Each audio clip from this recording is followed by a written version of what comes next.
And to clarify, will this open meeting stay open through 7:30, or will it be closed and then open up again? No, this will stay open. We have Jeremy and I are both here, so. Okay, thank you.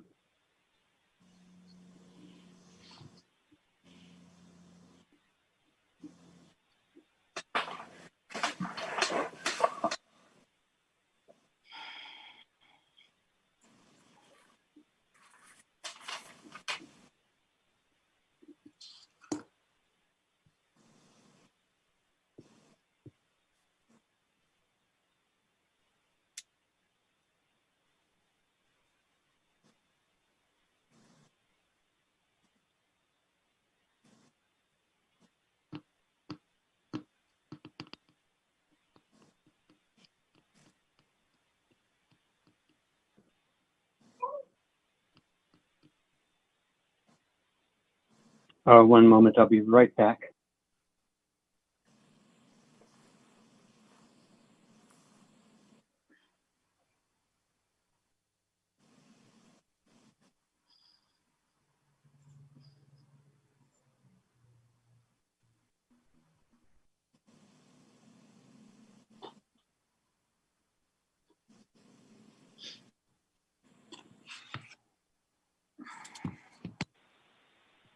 Okay, I think it's past 6:30, so I'm going to go ahead and call to order the Albany City Council meeting for Tuesday, September 8th, 2020. We begin with a closed session, and anyone wishing to speak on items in the closed session, please raise your virtual hand in Zoom.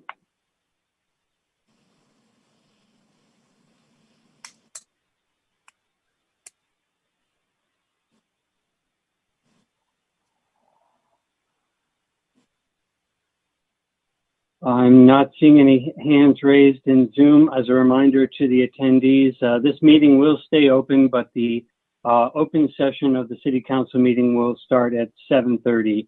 And since there's no public comment, we'll be going into closed session now into a different Zoom meeting. You may remain on the Zoom meeting, or you may join back closer to 7:30. We do have one public speaker. Is this, sir, are you here to speak on items for the closed session? This is the opportunity to speak on closed session items.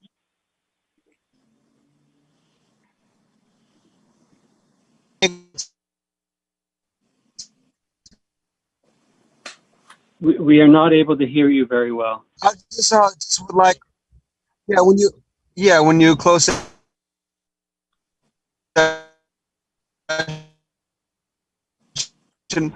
Please, when you come back from closed session, whether there are any changes or anything, just give us a question. I wasn't just a able to report on the catch that. closed session when you come back, please. Yes. Just like a report on the closed session when you come back. Yes. Thank you. Thank you. That's all. Thank you. We will. Okay. Thanks. And now, since there's no other attendees to speak to closed session item, let's go ahead into closed session. My fellow council members, the city clerk sent you a special email with instructions on how to switch to the other meeting. Any other questions about that? Nope. If not, I will see you in the next meeting.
For those of you in the audience, the regular city council meeting session will start as soon as the council finish their closed session.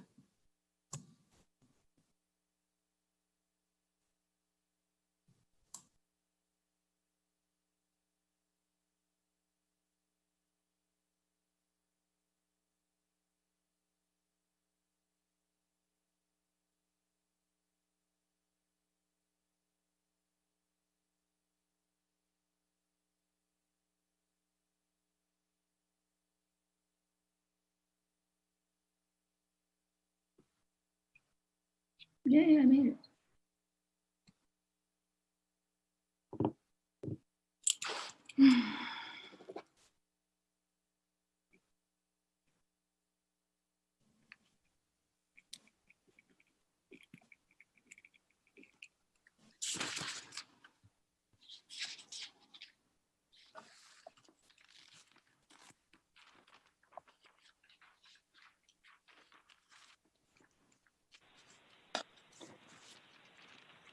Okay, give me a moment to gather my electronic papers here before we begin.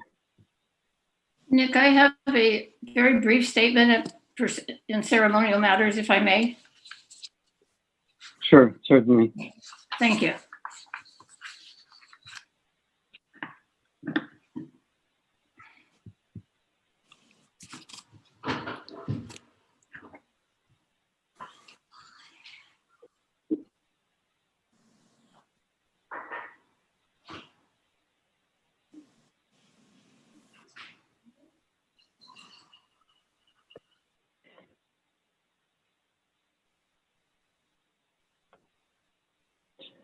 Okay, we will go ahead and call to order the open session of the Tuesday, September 8th, 2020 Albany City Council meeting.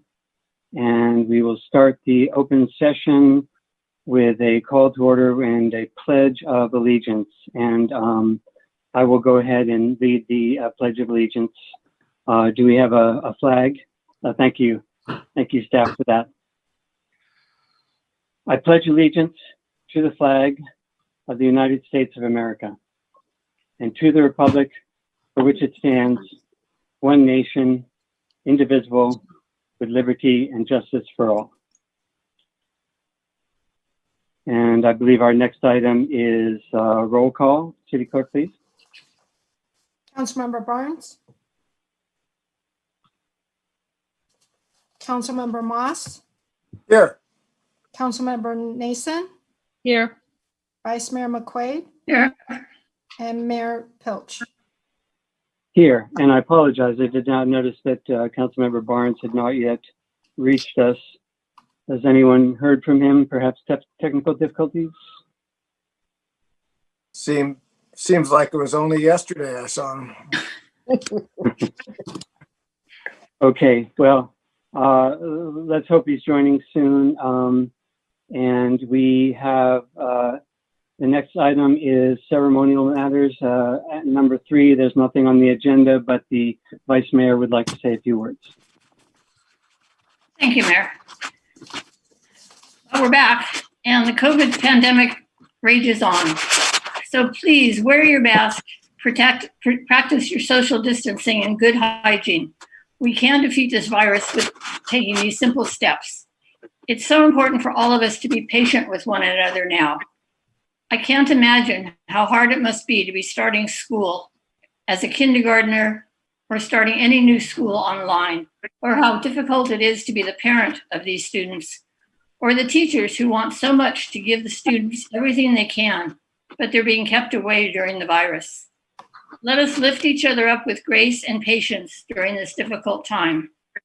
I want to give a special thank you to the Albany firefighters who are on the fire lines even as we meet here tonight. We have one team that has already returned home safely and another one still serving. All of Albany sends our good thoughts for your safety, and we hope that you're able to come home to us very soon. Thank you. Thank you very much. I couldn't agree more with all of your thoughts. Thank you for that. Did any other council member have any words at this time under ceremonial matters? Seeing none, we'll move right along to report on action in closed session. We did meet in closed session and gave direction to staff. And there will be more. I'll leave it there since I'm concerned that I'm unable to state the direction clearly. Next, we move on to the consent calendar. These are items that are normally considered routine by the City Council and enacted by one motion. But if the staff or public wishes to pull an item for discussion, we can do that now. Does any council member want to pull items for discussion? And go ahead and just, Vice Mayor, go ahead and shout them out. 5-7, 5-12, 5-13. Okay. Who else? Anyone else? 5-16. Okay. Anyone else from the council? And one moment, please. I am also pulling 5-8 and likely the one more item, which is 5. The disbursements 5-3. And do any members of the public wish to pull an item from discussion from the consent calendar? There is one hand raised. Is that for pulling an item? Please go ahead. Go ahead, Peter. Mr. Campbell, you're muted. Sorry about that. I'd like to pull item 5-14. Okay, thank you. Any other member of the public wish to pull an item? Mr. Moss looks like he's raised his hand. No, I'm okay. The wrong one, Peter. Okay. Well, All right, thank you. 5-13 is already pulled for discussion. Great. Any other members of the public? Otherwise, you can go ahead and lower your hand there. Thank you. Excellent. So 5-3 is the disbursements. I apologize if I got an answer from staff on this one, but there was a very large expenditure to the JPIA, and I wonder if staff could talk to that.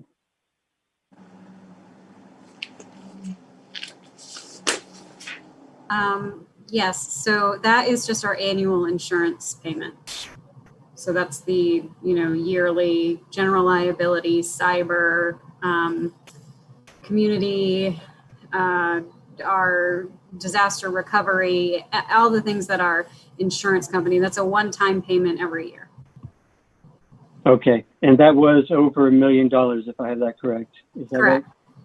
Yes. Okay, thank you for that. Just wanted to clarify. It includes our workers' comp as well. Okay, thank you for that.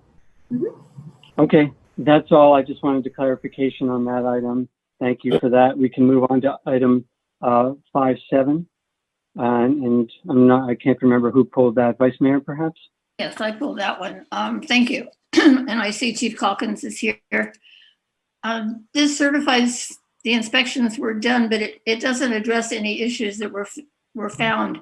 And I'm just curious how we keep track of if anything is found, how do we know that it was solved?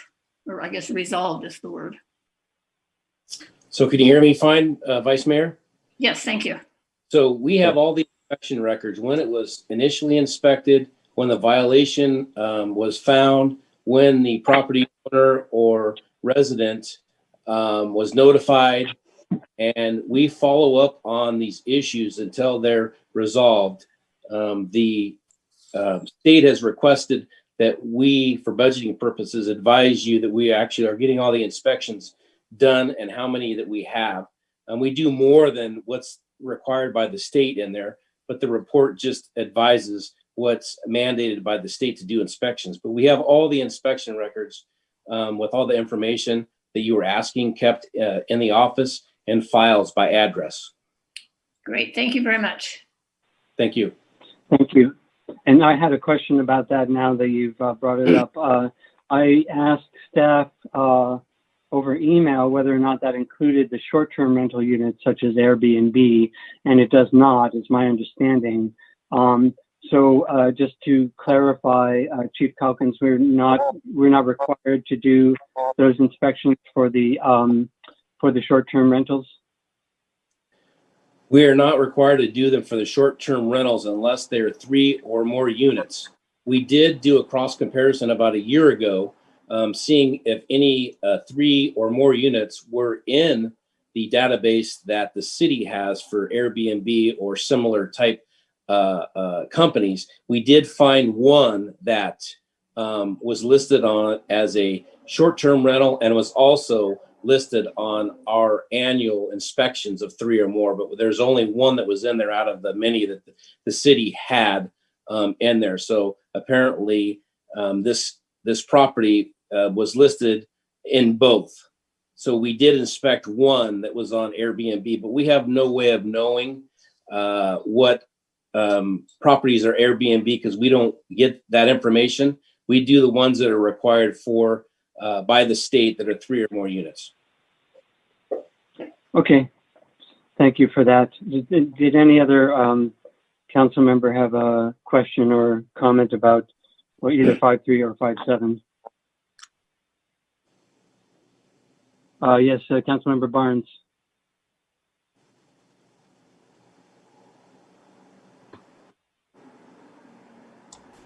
Oh, I'm unmuted. Thank you. I'm sorry about the hand waving thing. I can't figure out on my laptop how to do it digitally. But Fire Chief Calkins, I guess I was a little unclear on your statement. I mean, houses or apartments burn down. The fire doesn't care who owns them. So are there properties that go years in Albany uninspected because of ambiguous or uncertain ownership? I'm just confused. No, so we inspect all multifamily residential units that are 3 units or more every year.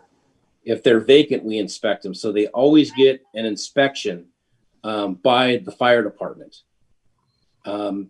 As far as anything outside of 3 units or greater, that's 2 units or a single family dwelling, the fire department doesn't have the legal abilities to inspect those properties. They don't fall within the fire code unless an ordinance was adopted that would require such type of inspection. We don't have that right now. Okay, thank you. Thanks, Councilmember Nason. Did you have your hand up? I did, and I just first wanted to express appreciation for the report, and it reminded me I would love to see a report on the neighborhood captains, the disaster preparedness work in the neighborhoods, because we haven't had that in my neighborhood recently, and it would be good to know where we stand citywide. Thank you. Thank you. I'll work with the city manager to get that information to you. Thank you. And then did we have a member of the public who wanted to speak on 5.3 or 5.7? We do see have one hand up. City Clerk, please. Go ahead, Jeremiah. Hi, good evening.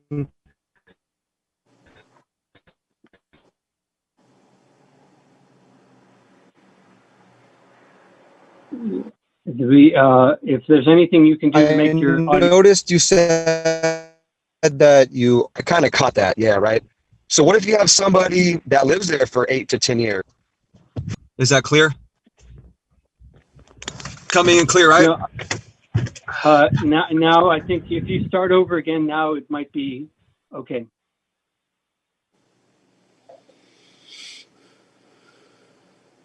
Okay. Thank you, Mr. Pilch. I mean, only checks in, right? So what if you have a tenant that lives there for 5, 8, 10 years? They just go on, it just goes unchecked. So I noticed when the fire department only checked even single family resident, every house in Albany, whether it's an apartment or ever house, should get checked every year. I know my grandpa, Floyd Garrett, at 944 Cornell.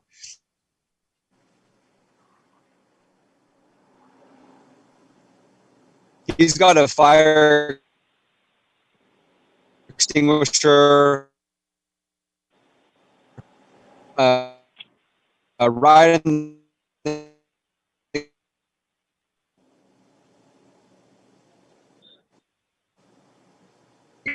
kitchen, right next to the kitchen table, right next to the stove. I think he has 2 or 3 of them right there. That's all. Your home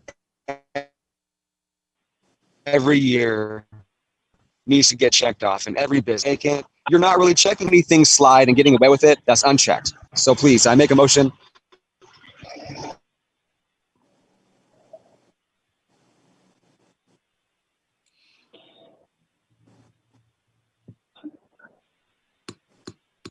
I don't know if I'm the only one, but there's very long periods of silence in your audio, Mr. Pinguello. There seems to be some technical difficulty. I'm not sure that there was a question in there or not. Well, the question would be, is it possible to make our city safe? Could we please implement a policy to where every single resident, and make it fun for people, make it fun that every single family home should be checked every year, whether it's vacant, quote unquote.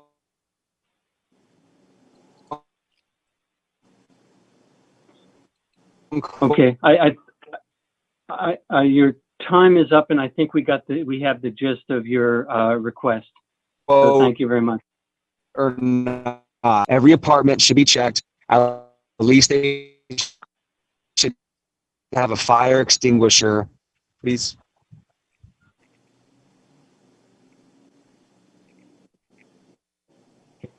Thank you. And seeing no other speakers for 5.3 or 5.7, we can move on to 5.8.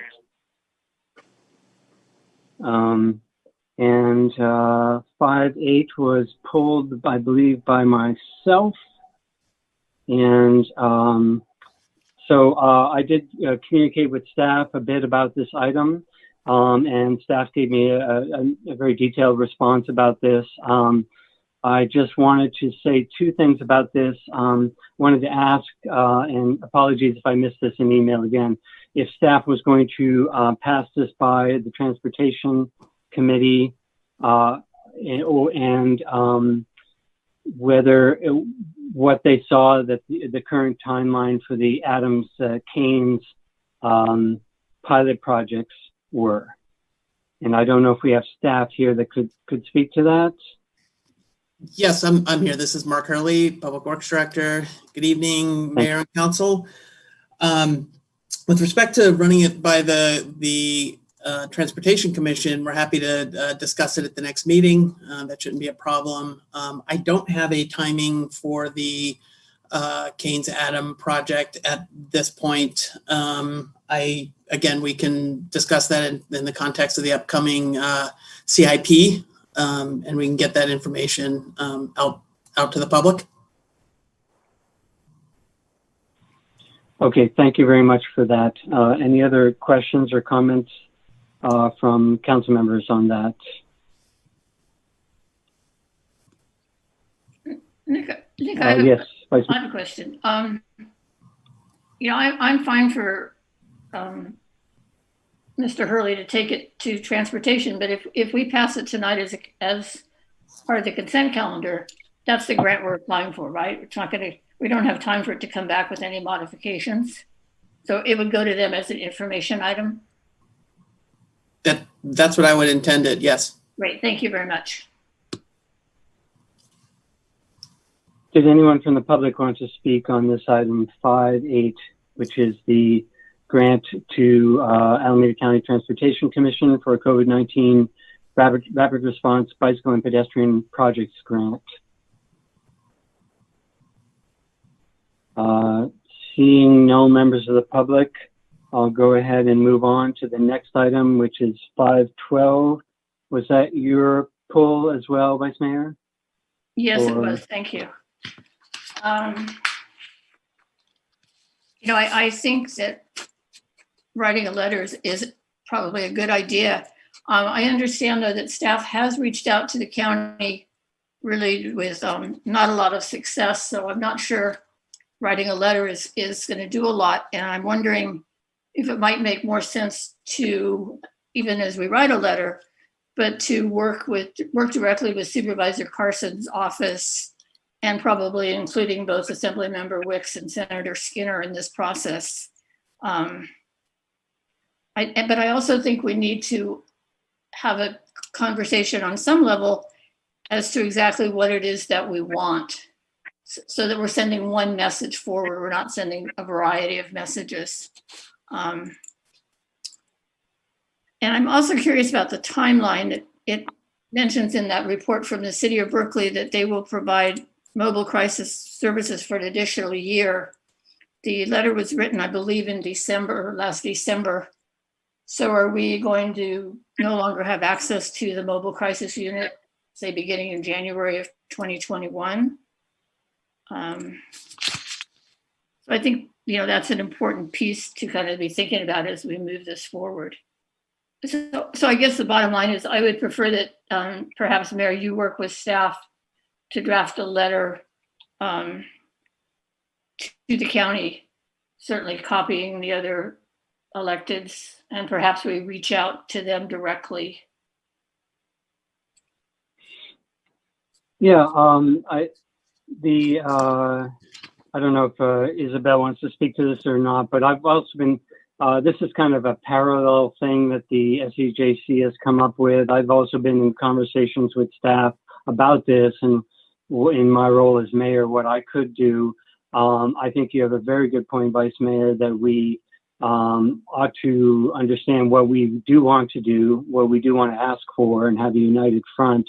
I did fully, I think that the request from SEJC is generic enough to fall into what I intended to do anyway. And I think it says to write a letter working with staff.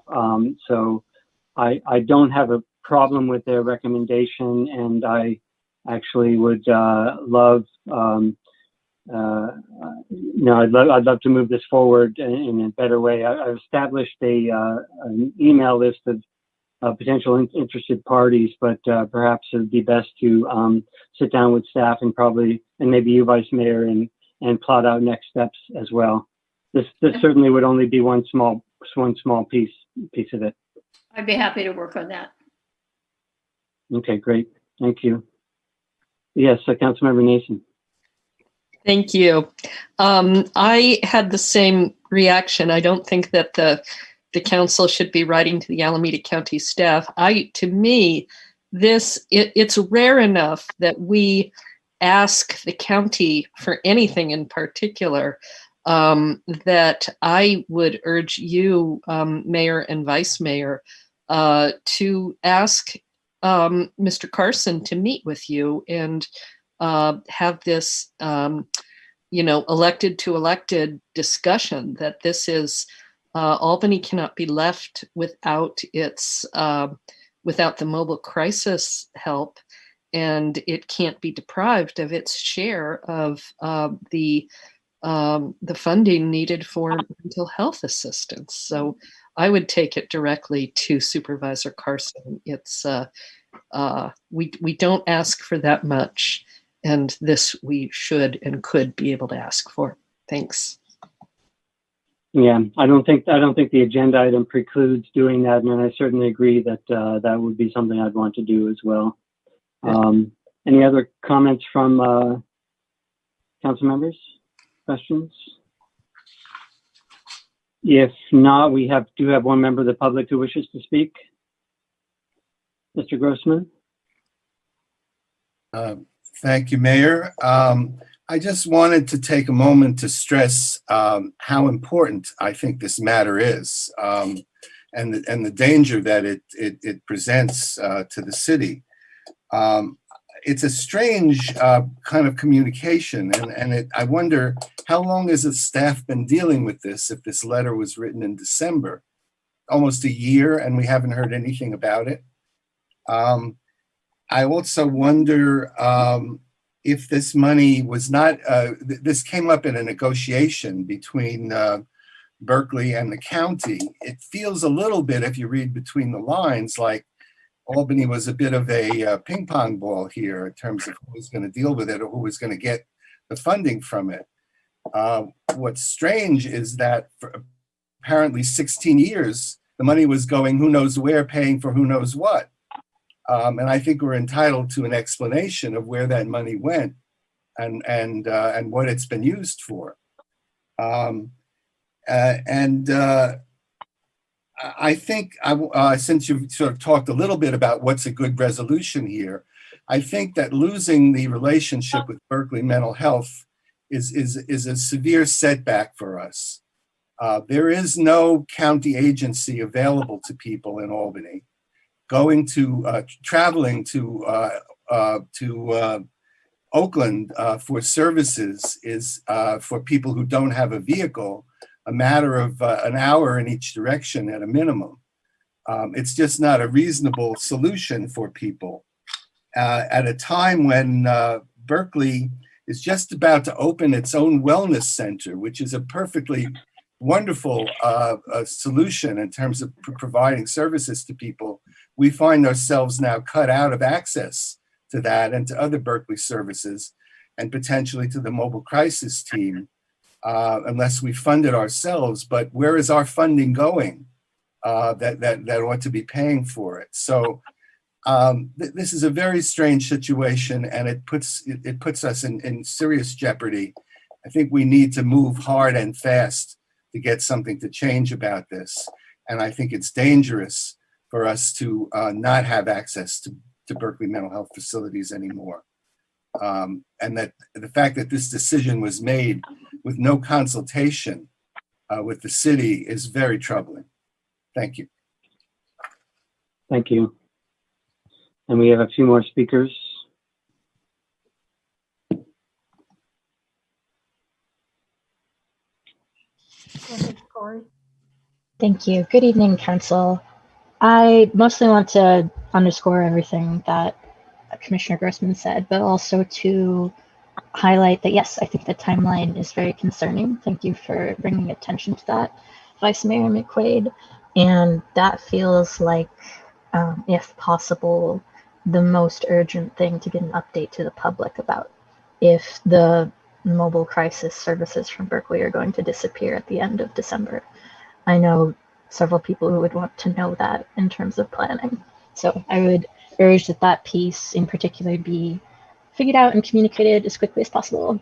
Hopefully the next council meeting. I know that might not be possible. Thank you. Thank you. Next speaker, please. Go ahead, Judy. Hi, and thank you, Council.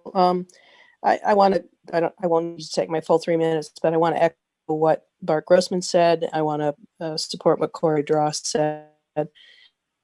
And I want to just remind us that this did not come elected to elected in terms of the way the information flowed. So I think for us to start at the top of the communication chain, go to Keith Carson first, may shorten our timeline to the extent that we may actually be in a situation in June of 2021, because I'm fairly confident based on my work on the Berkeley Mental Health Commission that these contracts run June to July 1.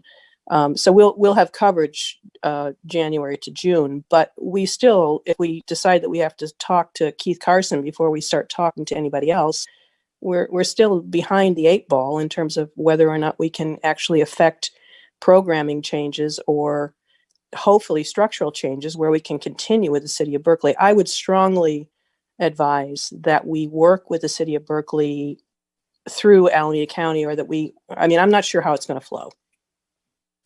The funding apparently has never come to the city of Berkeley for services in Albany. Berkeley has been providing those without reimbursement for the past 16 years, or however long it's been since the Mental Health Services Act took effect.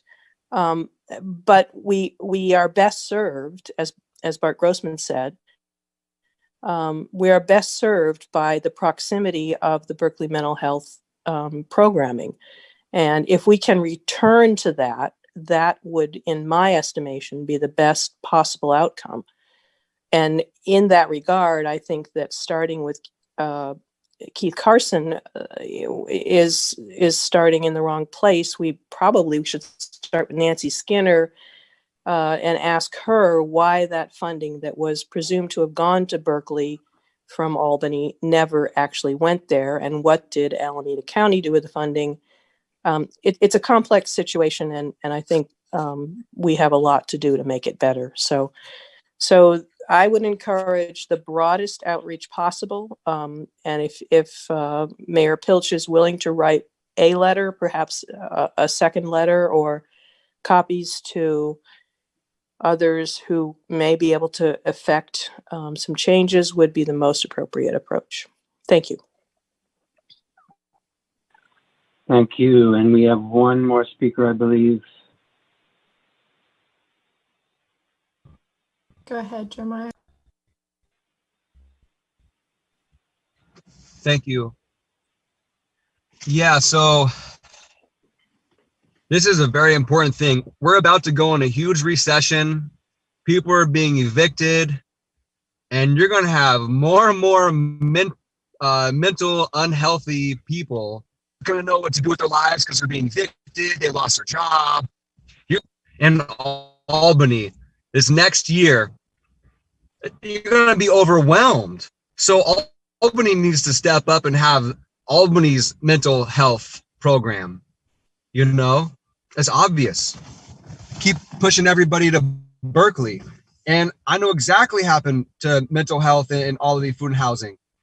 These people that run these programs are stealing our money, and everything goes to Berkeley. Right now, the lady now that took over Robbie's job, every house that I'm trying to apply to in Albany, she's like, Jeremiah, I got landlords in Berkeley.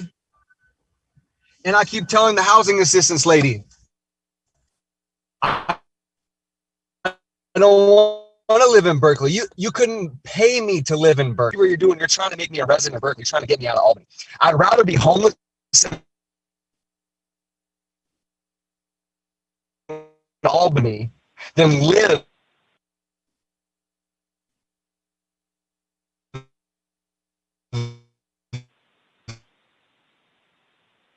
We've lost you in a house in Berkeley. Get it? I'm going to be in Albany. But that's what's wrong with this Albany, Berkeley mental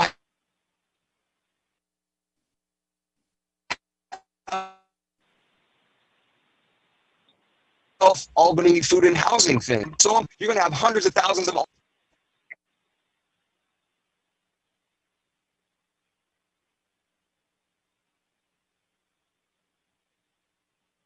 Okay, we seem to have lost Mr. Pinguello.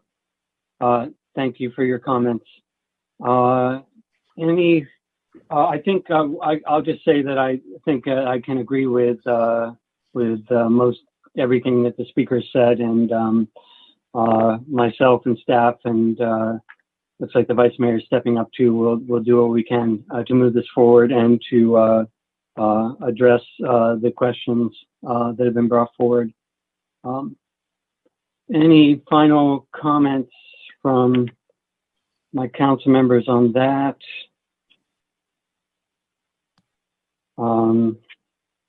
And one moment, please. I've lost my place a little. Oh, okay. Now we're at 5:13. I'm not sure who pulled that, but I'm not sure it matters either because I'm sure lots of us want to talk about it. So this is about the use of the tennis court at Ocean View for other activities, for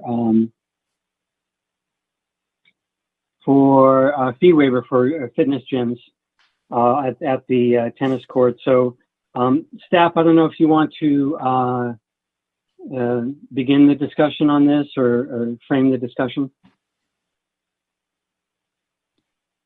Well, good evening, Mayor and council members. This is Isabel, Assistant City Manager and Recreation and Community Services Director.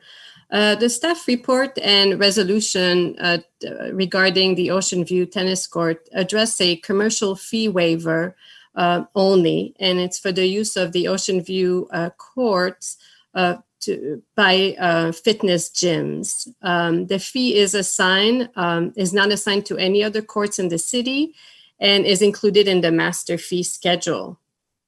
There is also a classification for priority use of city parks in recreation facilities in the master fee schedule, which gives pickleball players priority over gyms for the use of Ocean View courts. We are not asking for a change to the classification for priority use of city parks and recreation facilities at this time. And I guess based on the comments received, the other thing I would like to add is that if council, if there is interest beyond what we can accommodate at the Ocean View courts, it may be helpful for staff if council waived all fees for the use of city facilities by gyms as we identify new locations for gyms to use in the city. So that would be another way to mitigate the impact of Ocean View tennis courts and hopefully increase access for all interested parties. Okay. So if I could ask some questions to start off, because I think I appreciate staff's clarification on this, because I think there was some confusion about the exact nature of this item. So the item came about because staff thought it was a fee waiver would be a good idea, or a fee waiver was requested for a particular gym or gyms to use particular tennis courts, and that's how this came about. It is not an item that says we're only going to use Ocean View tennis courts for gyms and displace pickleball players. Is that fair? Yes, the original intention was to allow access by gyms to the Ocean View tennis courts. But again, the priority remains for tennis players and pickleball players for the use of the courts per the master fee schedule. Okay. And there is the reservation system has started up again from what I understand as well, correct? Or no? Yes, we have started the reservation system, but we're thinking things through again. Again, this is a temporary situation to, a very difficult time. And we're trying to accommodate, fitness gyms who at this point are not able to provide classes indoors.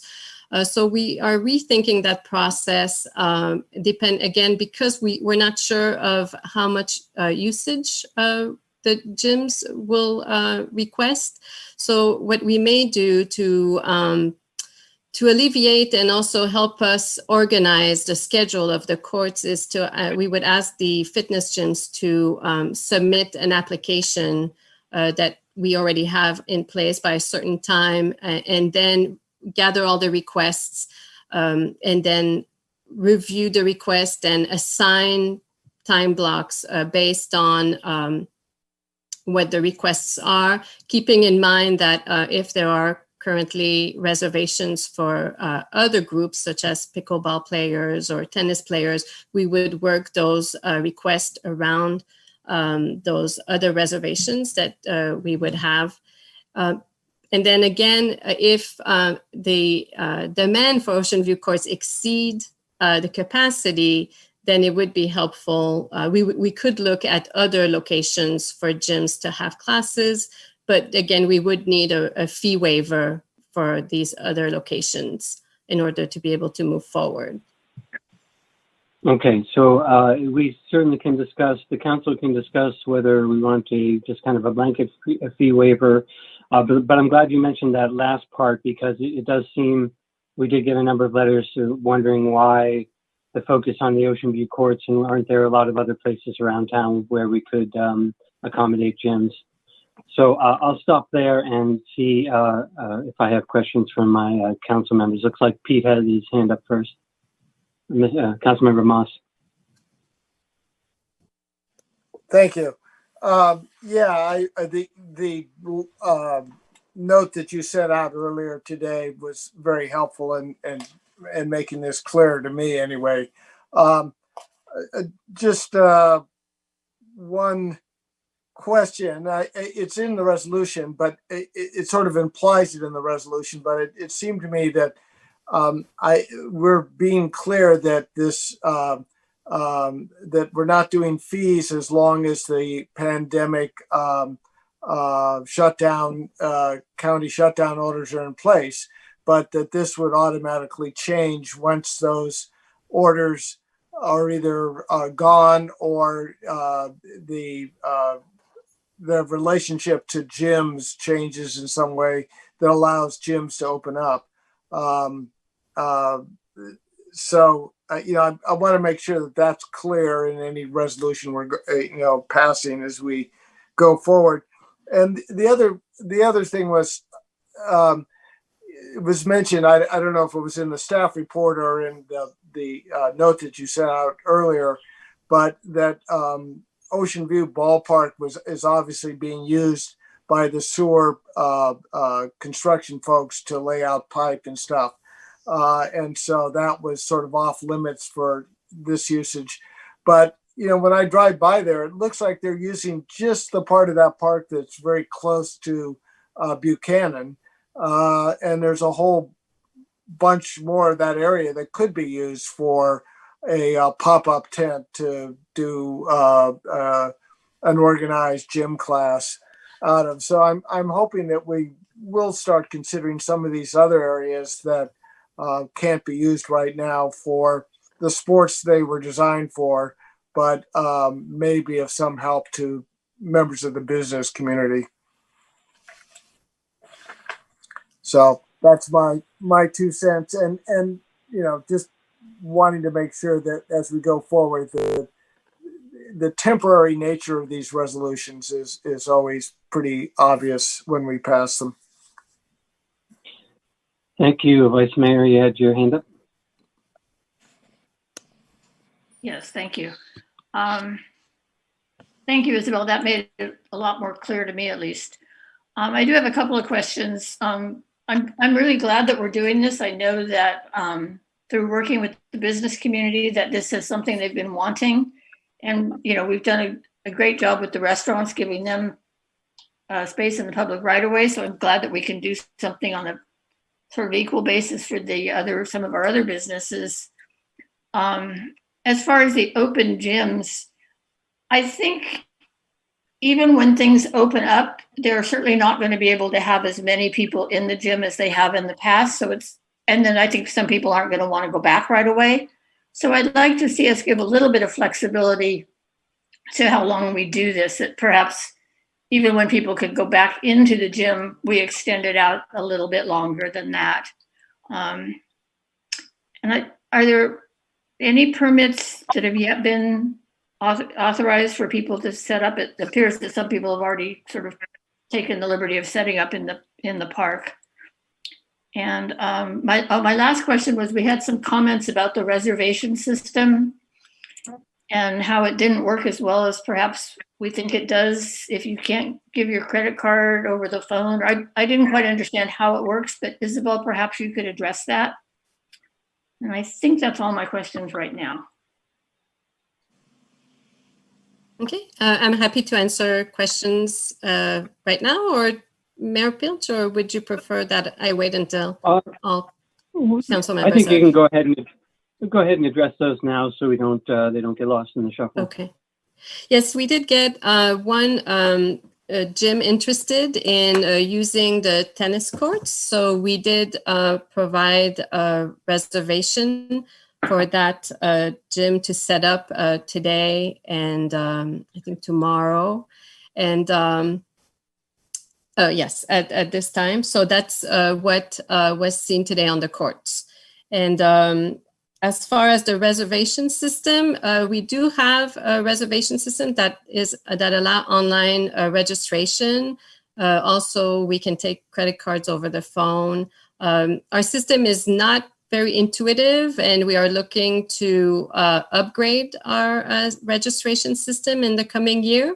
But we are available to help anyone who wants to make a reservation either by phone or online.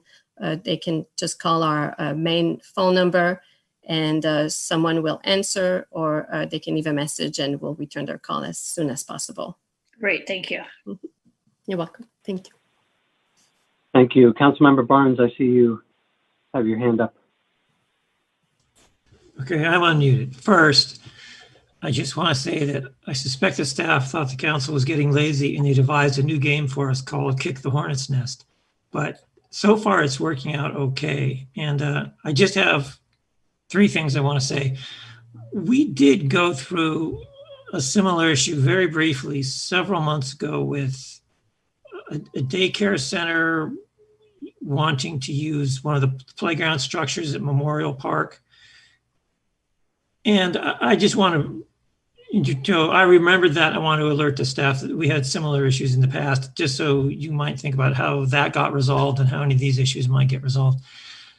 I'm also a little concerned, and I mean just a little, and this one's from Ala, when we have public property and public facilities and the public is being excluded temporarily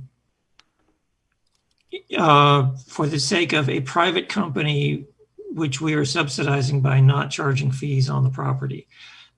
You know, I don't know, it just raises some issues for me. I don't have strong feelings about them, but I just wanted to make Mala aware of them. And finally, the last issue is, this is sort of a median voter model. So Isabel, you will know when you found the sweet spot for allocating these resources, when everyone around you is equally unhappy, because given this is, you know, a scarce resource, you can't make everybody happy. So thanks for being there and doing this, and let us know how it goes. And that's it. Any other council member want to comment? We do have a couple of public speakers. Councilmember Nason. Oh, and I apologize for butting in, but Councilmember Barnes, I meant to say this earlier, but if you press on the participants down in the bottom of the screen on your laptop, you'll get a right panel, and that will have the raise and lower hand feature in it. Go ahead, Councilmember Nason.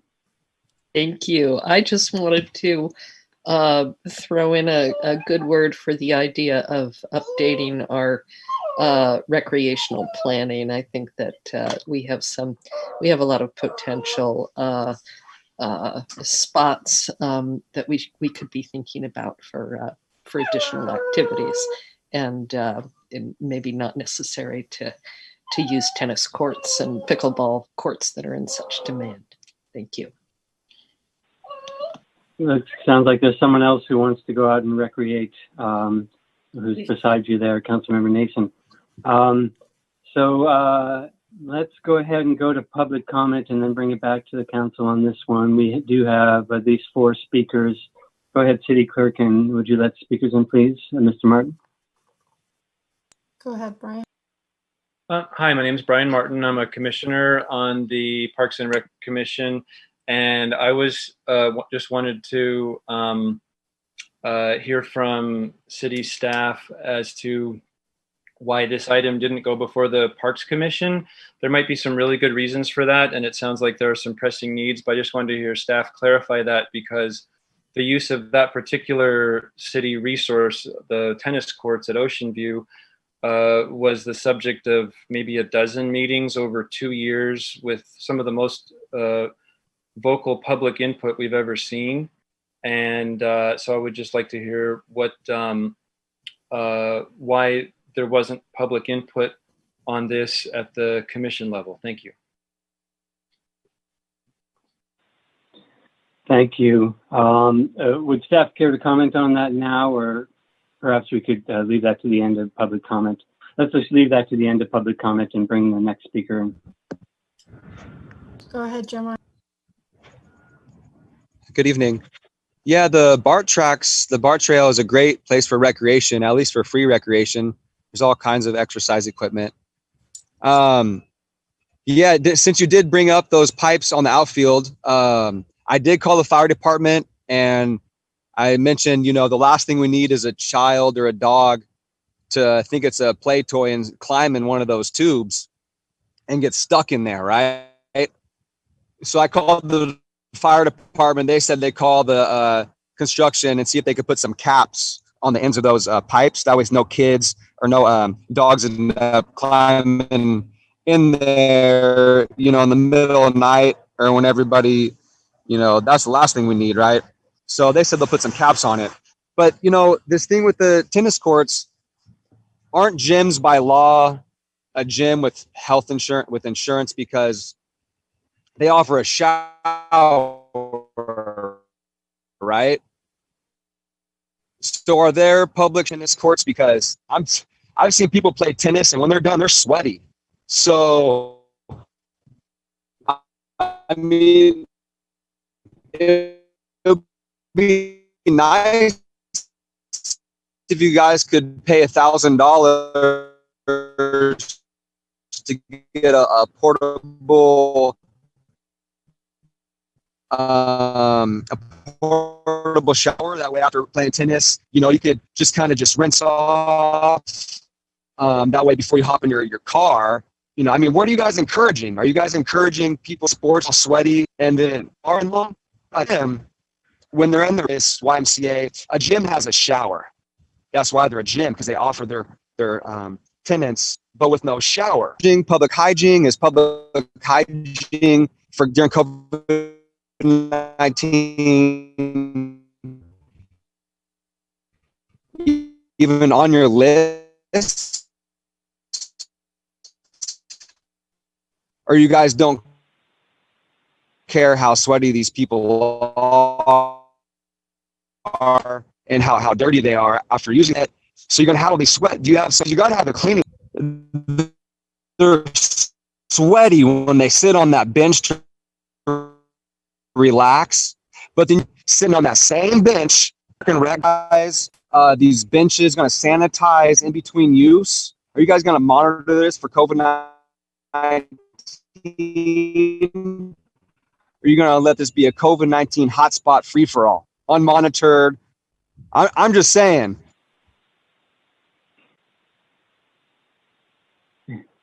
Thank you for your comment. I got a solution. Offer a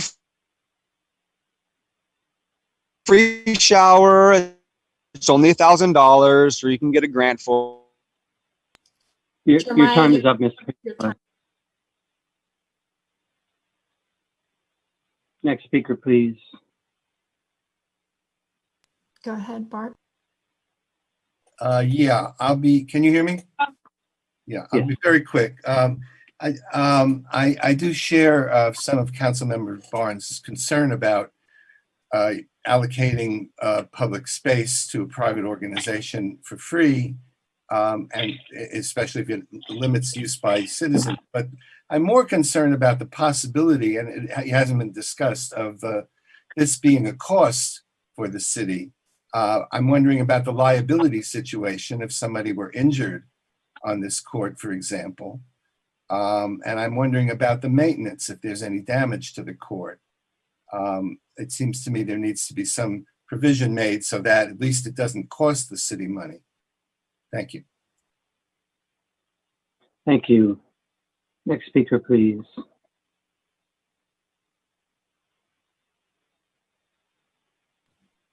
Go ahead, Kathy.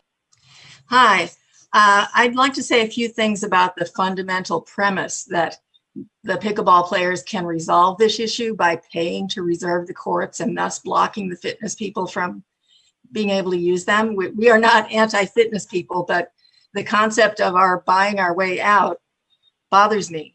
In the 2 years of testimony we had and discussions with Parks and Recs Commission, all of the tennis players who spoke and park commissioners or Parks and Rec commissioners who spoke and pickleball players, all of them said, I never reserve a court.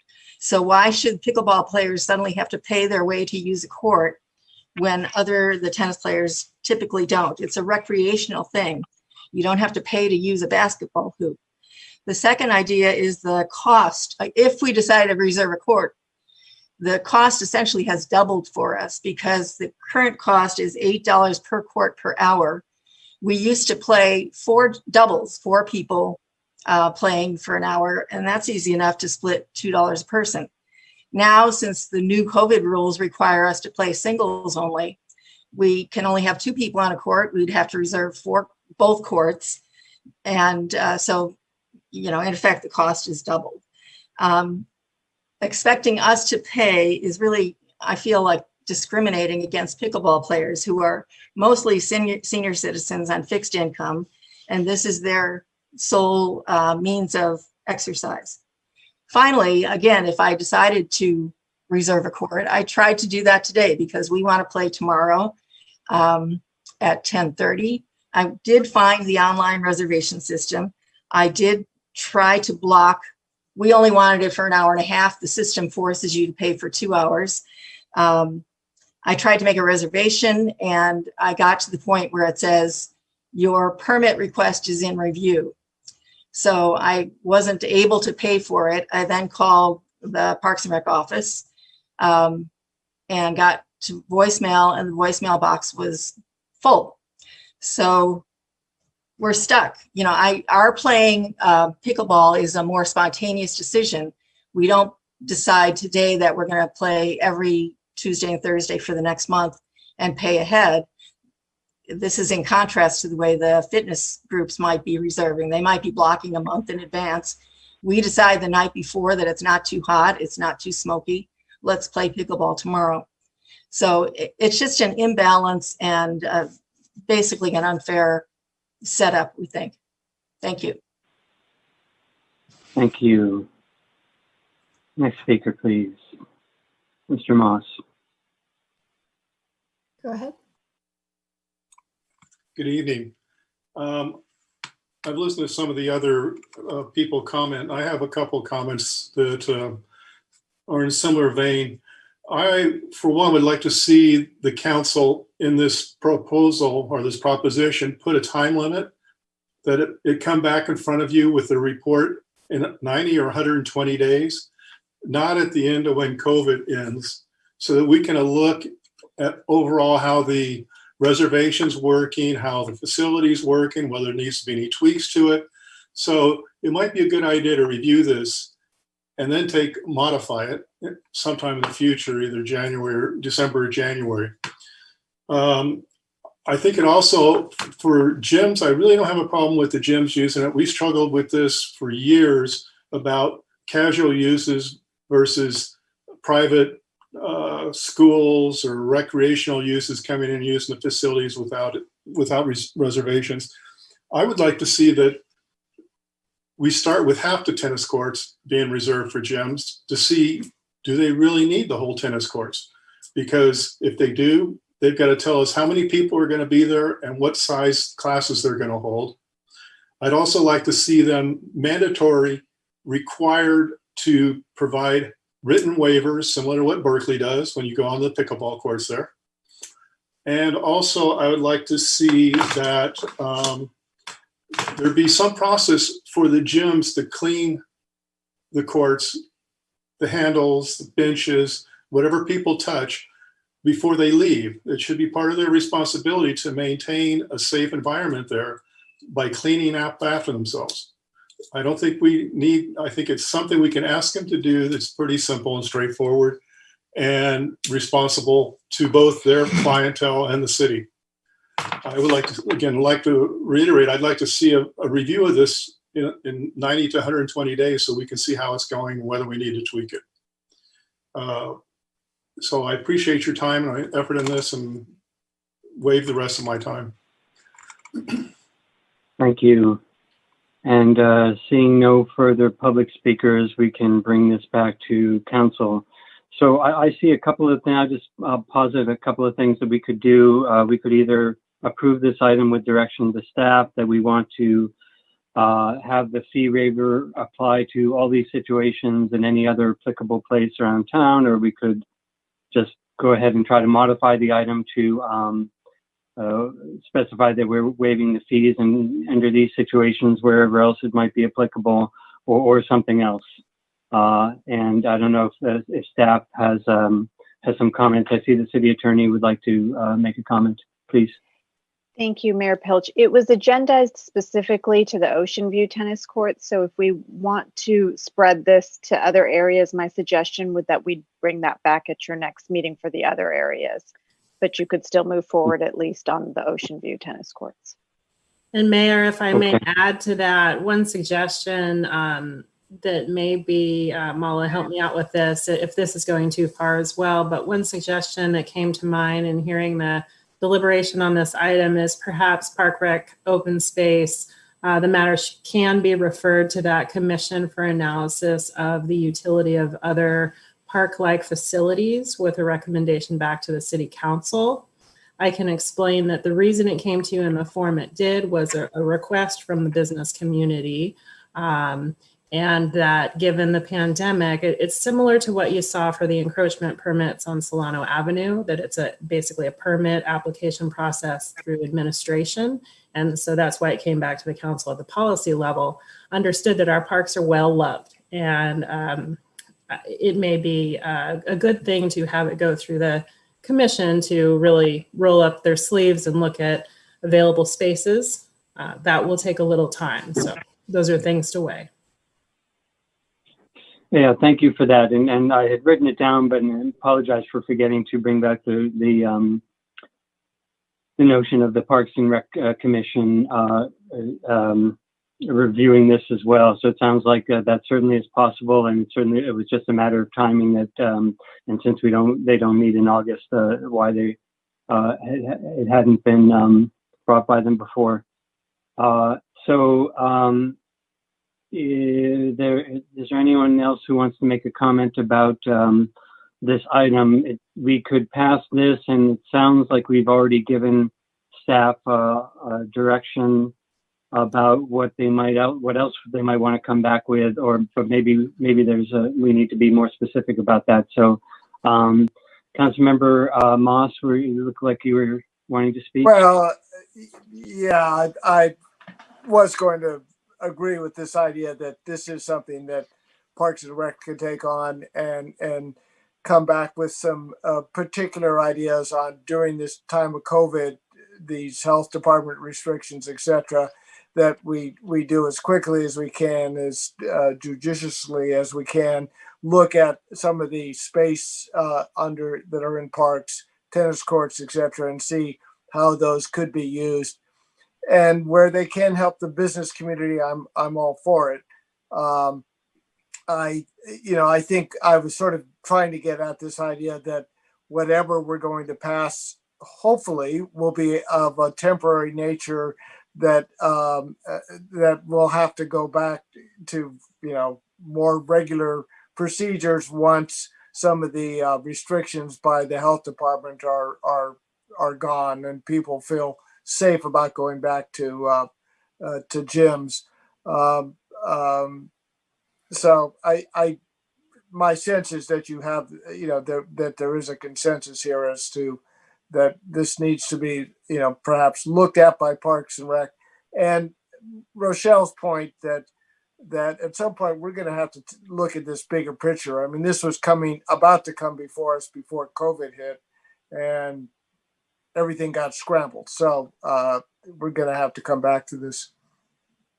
The pickleball in particular, you mean? Yeah, pickleball in particular.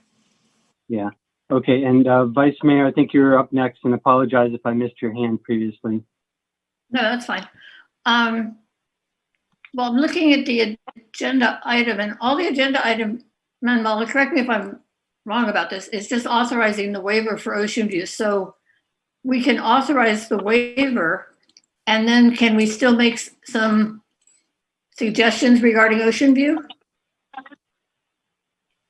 Is what I'm sorry, what other suggestions regarding Ocean View? Well, I did like some of the ideas that I heard, you know, perhaps setting it up so there's always time for pickleball or room for pickleball. Could be our new city motto. There's always room for pickleball. So maybe they only get half the court, and I like the idea of having them clean up. Oh yes, those issues I think go with the agenda item. I was just more concerned of expanding it beyond Ocean View. Yeah, and I think giving direction for Park and Rec to look at it, is that okay? Okay. I'm a little bit concerned though about the fee, but sort of the balance in the fee. I'm more than happy to give a waiver to the businesses. I think that it's important that we support our business community. But I'm trying to understand how the pickleball and the tennis people work. They either can just go and play if nobody's there, or if they really want to be sure they have it, then they have to pay a fee. Am I understanding that correctly? Yes, that's correct. Mm-hmm. Okay, so nothing would change. They still have the ability to simply go and play, but they're running the risk that it might be taken. Yes. Gym. Okay. So maybe if we did the half court idea where they got only one court was used for the gym and the other court was used for pickleball, might that be a solution that works for everybody? We could certainly try it, but I'm not sure because, fitness classes usually have music. So there may be some overlap with music on one side and the pickleball players playing on the other. My understanding also of the court design is that if we did allow the pickleballs to split the courts in half, there's no division between the two courts, so there's no fence. So there could be balls going on on the fitness during the fitness class and vice versa. So I mean, I don't know how well it would go. Honestly, I don't know how well it would be received by either party when it's actually happening. Is it possible for the fitness to go on the grass at Ocean View? Do you mean the grass in the back area of the park? I mean, we'd have to look at that space. I'm not quite sure if the grass is even enough for fitness classes to be held there. We could certainly look at it for maybe yoga or more sedentary fitness classes. But again, it's an open area, so it depends. If the instructors would be comfortable using that area. So we could work with the fitness instructors to see if that's an area that would work for them. I'd have to look also if there's a fee for that space in the master fee schedule. So that's something maybe that the Parks Recreation Open Space could propose in the future.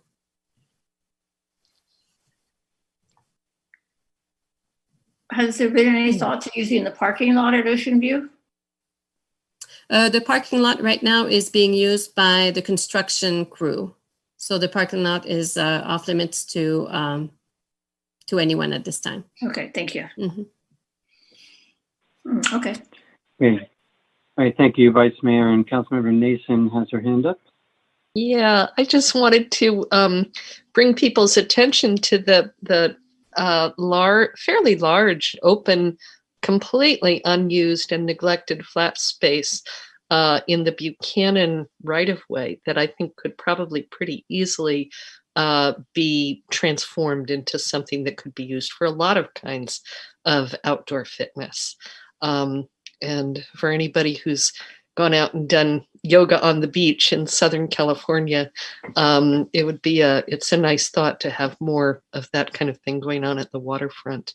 And kind of like advertising too, you get seen by everybody who's coming through there. So it's just a suggestion to look at. Okay, thank you. Any more comments by council members? Councilmember Barnes, were you looking to speak? It was hard to tell. No, okay. So staff, are you clear on direction for further items at this point? No. Good. Well, are you referring it to Park Rec and Open Space for additional analysis for additional site? Yeah, I think at least that. I think there's consensus that we should do that. You know, I'll state my viewpoint that I think this is a good thing to do the fee waiver. It does give a small economic advantage to a private organization, but during these times, that's just what we need to do to keep these fitness organizations and other ventures like the restaurants alive, is to allow them to use the public space temporarily during this time of COVID. So I very much support that, and I support the idea that we consider using other spaces around town as needed, and the staff's idea of doing outreach and seeing what the various fitness centers need, and then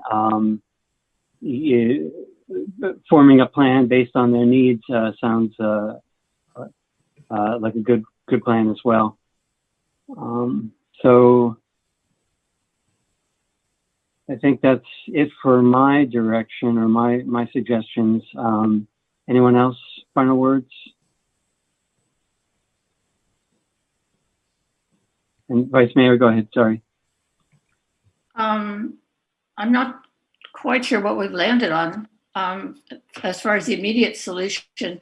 I'm wondering if we could, and I know this is a highly imperfect solution, but could we have maybe the pickleball people have full access several days a week, and the gyms have reserved access several days a week, at least until we can sort of resolve this a little more. My concern is these businesses are hurting, and they're really waiting on us to decide. And if we don't decide tonight, and it goes to Park and Rec and Open Space, and that's great, and I think they need to have a role here, it could be another 2 months before we decide, and that really impacts those businesses. And I just think we need to get something figured out tonight to give them some help. Well, I was speaking for myself. I'm comfortable with staff taking the lead on deciding about the best use and to balance the uses. And I'm in favor of improving the fee waiver for Ocean View. And my assumption was that staff would just go ahead and continue to try to accommodate as best they could all the different uses, including the gyms applying. In a parallel track, we have Park and Rec weigh in as well, and if anything needs to be brought back to the council, that be done as well. But that this all kind of happen in parallel. I agree that we need to move with speed here. Does that make some sense? Yeah. Does that give you enough, Nicole? Yeah, and the motion on the consent calendar will help as well. Yeah. So if there's no one in disagreement with the with this consent calendar item, we'll just go ahead and move on to the next one, assuming we'll just vote for this one as it is right now. And that was item 513. I believe. And I just wanted to point out that, state a matter of fact, it was communicated to me that the Berkeley Mental Health Mobile Crisis, we still will have access to that until June 30th. So just a point of facts, because someone had previously asked about that.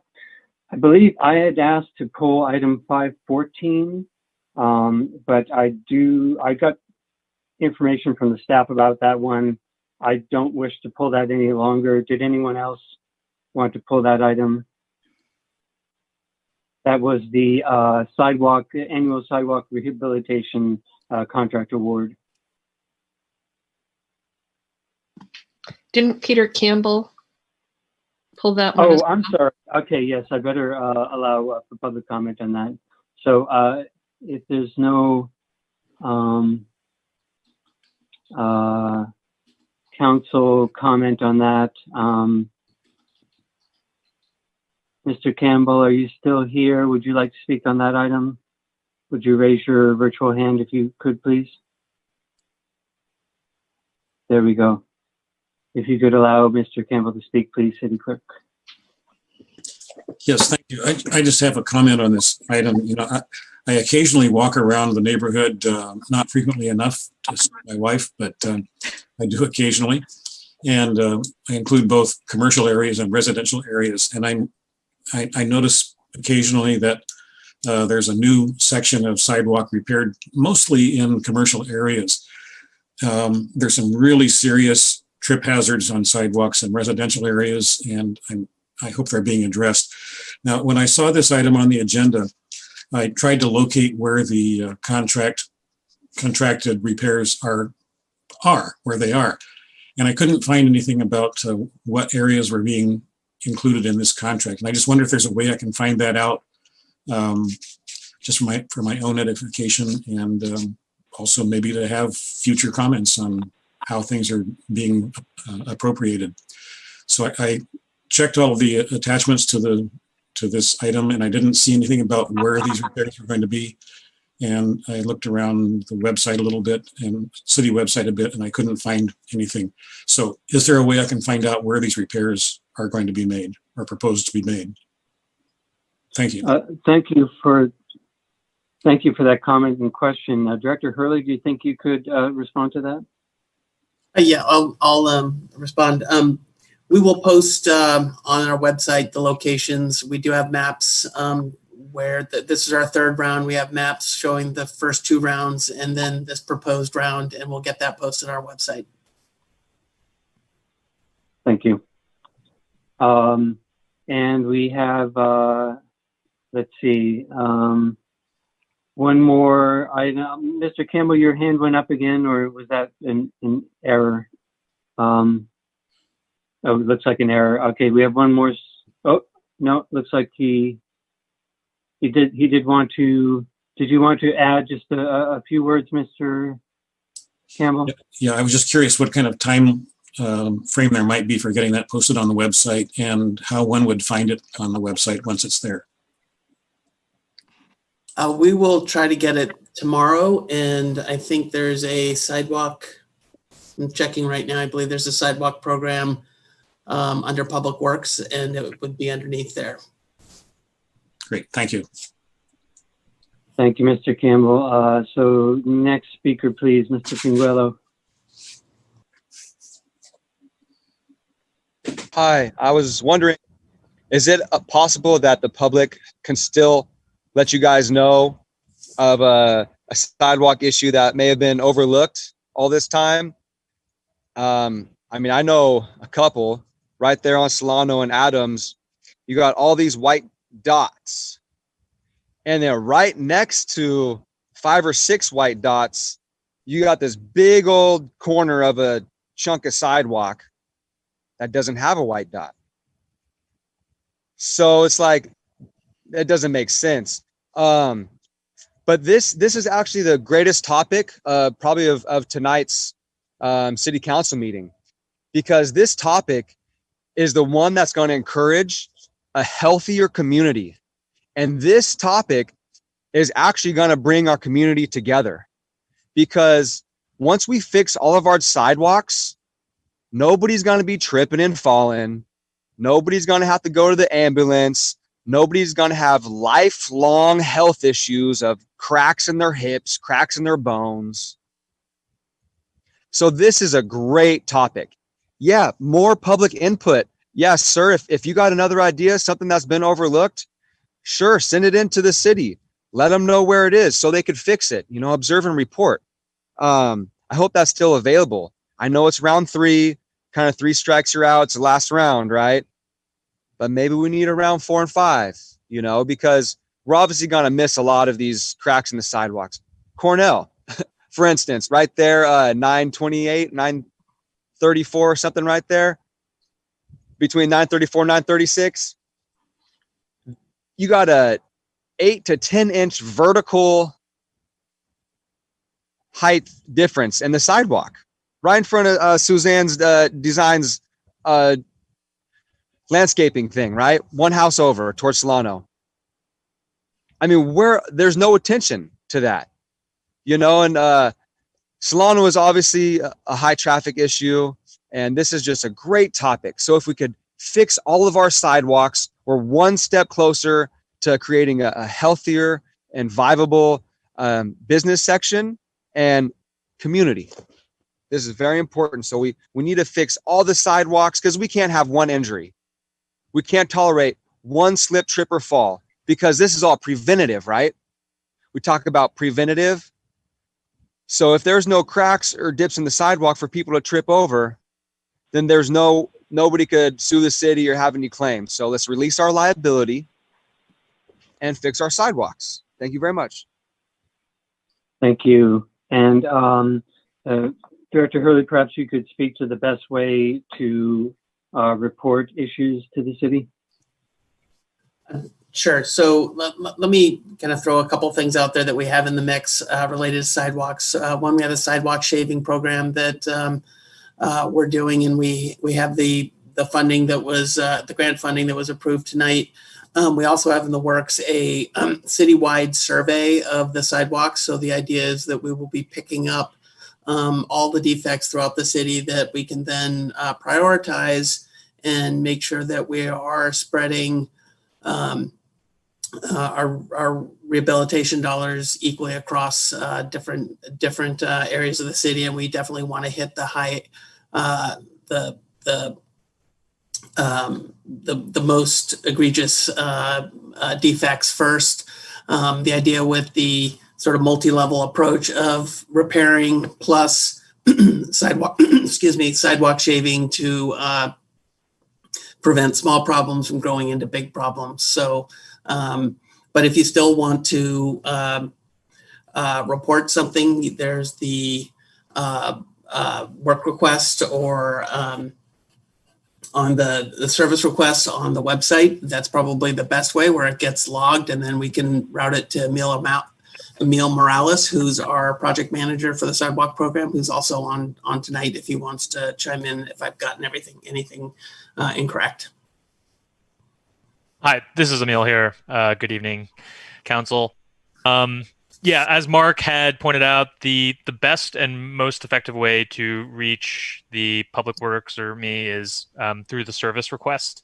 It gets routed to our maintenance department, and all the sidewalk requests get referred directly to me. And yeah, it's very effective and very accessible. And to find the Phase 3 map, and I apologize that it's roundabout, but in the Transportation Commission meeting Thursday, May 21st of 2020, in the agenda, item number 5-1, 2020 sidewalk repairs, I prepared a presentation to the commission, and that presentation contains the map of the Phase 3 locations, as well as a list of the locations. Appreciate that. Thank you very much. And I also heard something about there won't be another phase or 3 strikes and you're out, but as far as I know, that the sidewalk program is ongoing and is not, this is not the last phase. I'm getting a nod from staff. So yes, I believe that to be true. Great. Any final discussion or questions on this item? And that was item 514.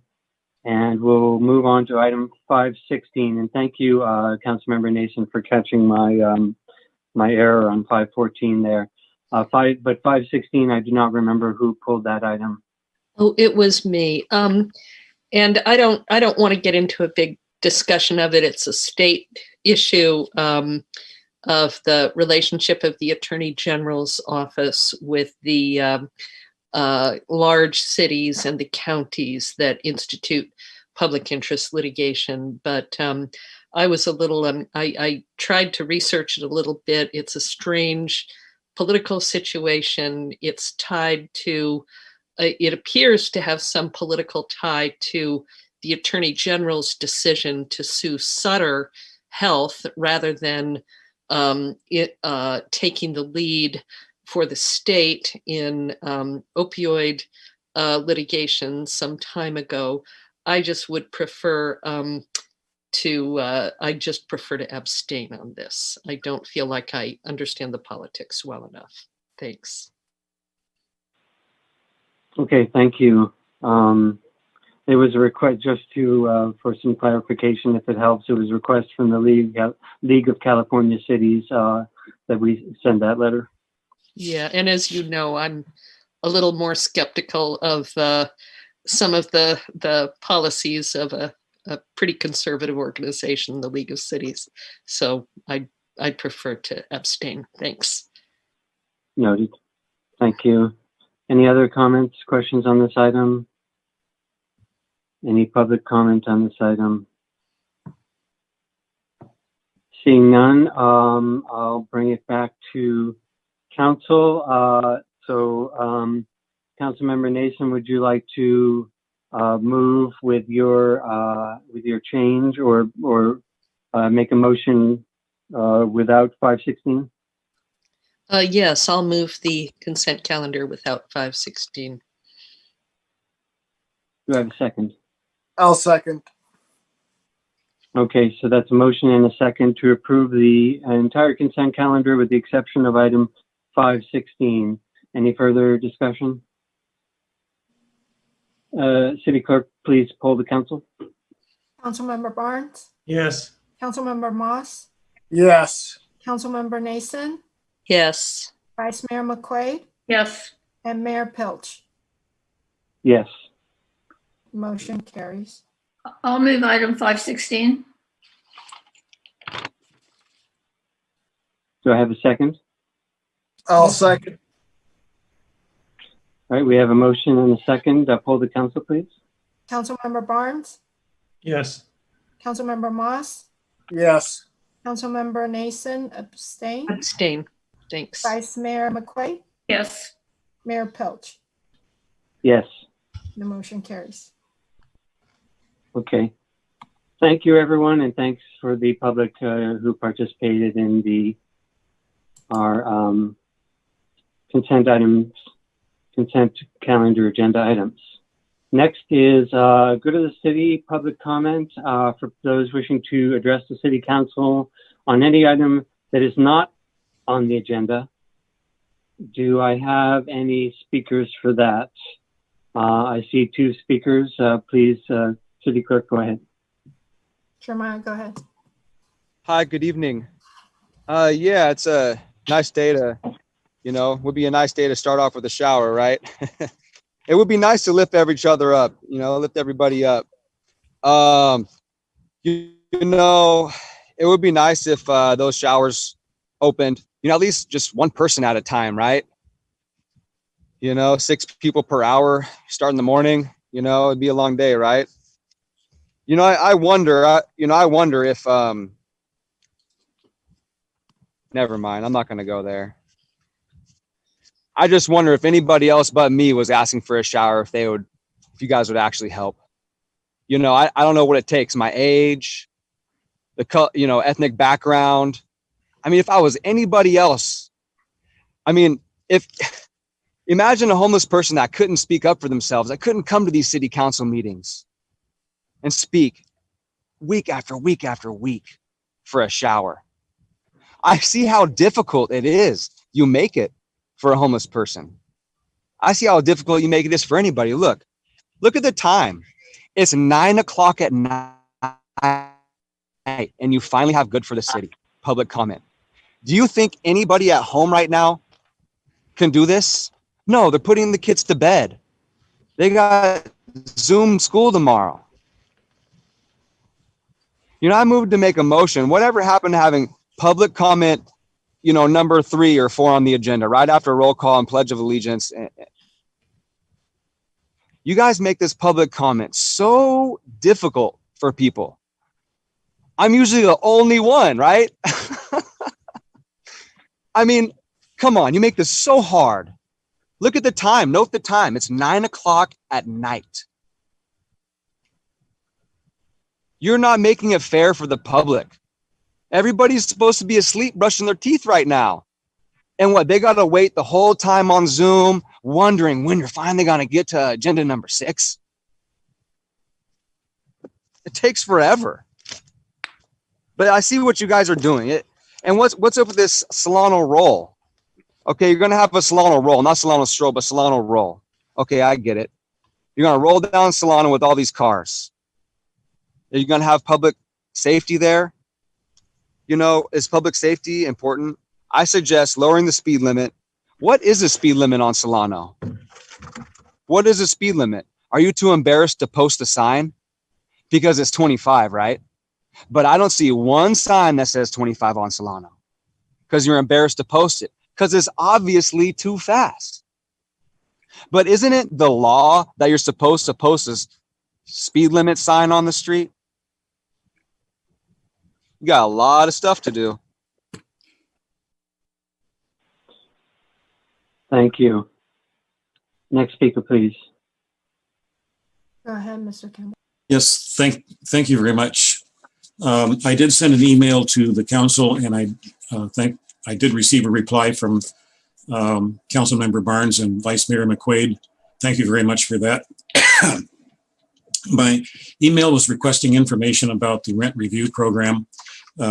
As you probably recall, I am the president of the Albany Property Rights Advocates, and we're just curious how that program is going and what the city has spent on it. Isabel Leduc said that she expected to have a report early this year, and I haven't seen that report yet. So I'm just curious how many mediations there have been, how many applications have been submitted, how much money has it cost the city to run this program, and so on. So I'm just making an appeal once again to please get that information out so that the public will know the relative value of that particular program and what it's costing the city. Thank you. Thank you for your comments. Next speaker, please. Hi, my name is Brian Martin. I'm speaking as the president of the Albany Democratic Club. I wanted to make sure that the city and the public are aware that we're going to be hosting a candidate forum, not this Thursday, but next Thursday, the 17th, on Zoom. And it's going to have a lot of the, we wrapped up our local candidate races a few weeks ago with a candidate forum there where the public got to hear from all 7 people running for local office and make their best case for why they should be city council members and Albany school board members. And the next one in a week and a half is going to be regional races, the kind of races that a lot of people just have no idea who these people are and what they even do. So Superior Court Judge, AC Transit Director, District Director, BART Director, East Bay Regional Park District Director, those kinds of things. And I believe we have commitments from all of them to come and speak and make their case and give, put a face on a name that people will see there on their ballots coming up very soon when they get mailed out. And if people want to find out to get more information about how to participate in that, given that it's online and you have to have the link, they can go to the club's website, which is albanydemocraticclub.org. That's just all 3 words spelled out, albanydemocraticclub.org, or send an email to albanydemocraticclub@gmail.com. Thank you so much. Thank you for your comments. And that is the end of speakers for good of the city. Next item on the agenda is council subcommittee reports or reports on appointed representation. Why don't we, unfortunately, I'm looking at the version of the agenda which does not have all the, okay, I think I can make this out, but let's start with subcommittee reports. Does anyone have a subcommittee report?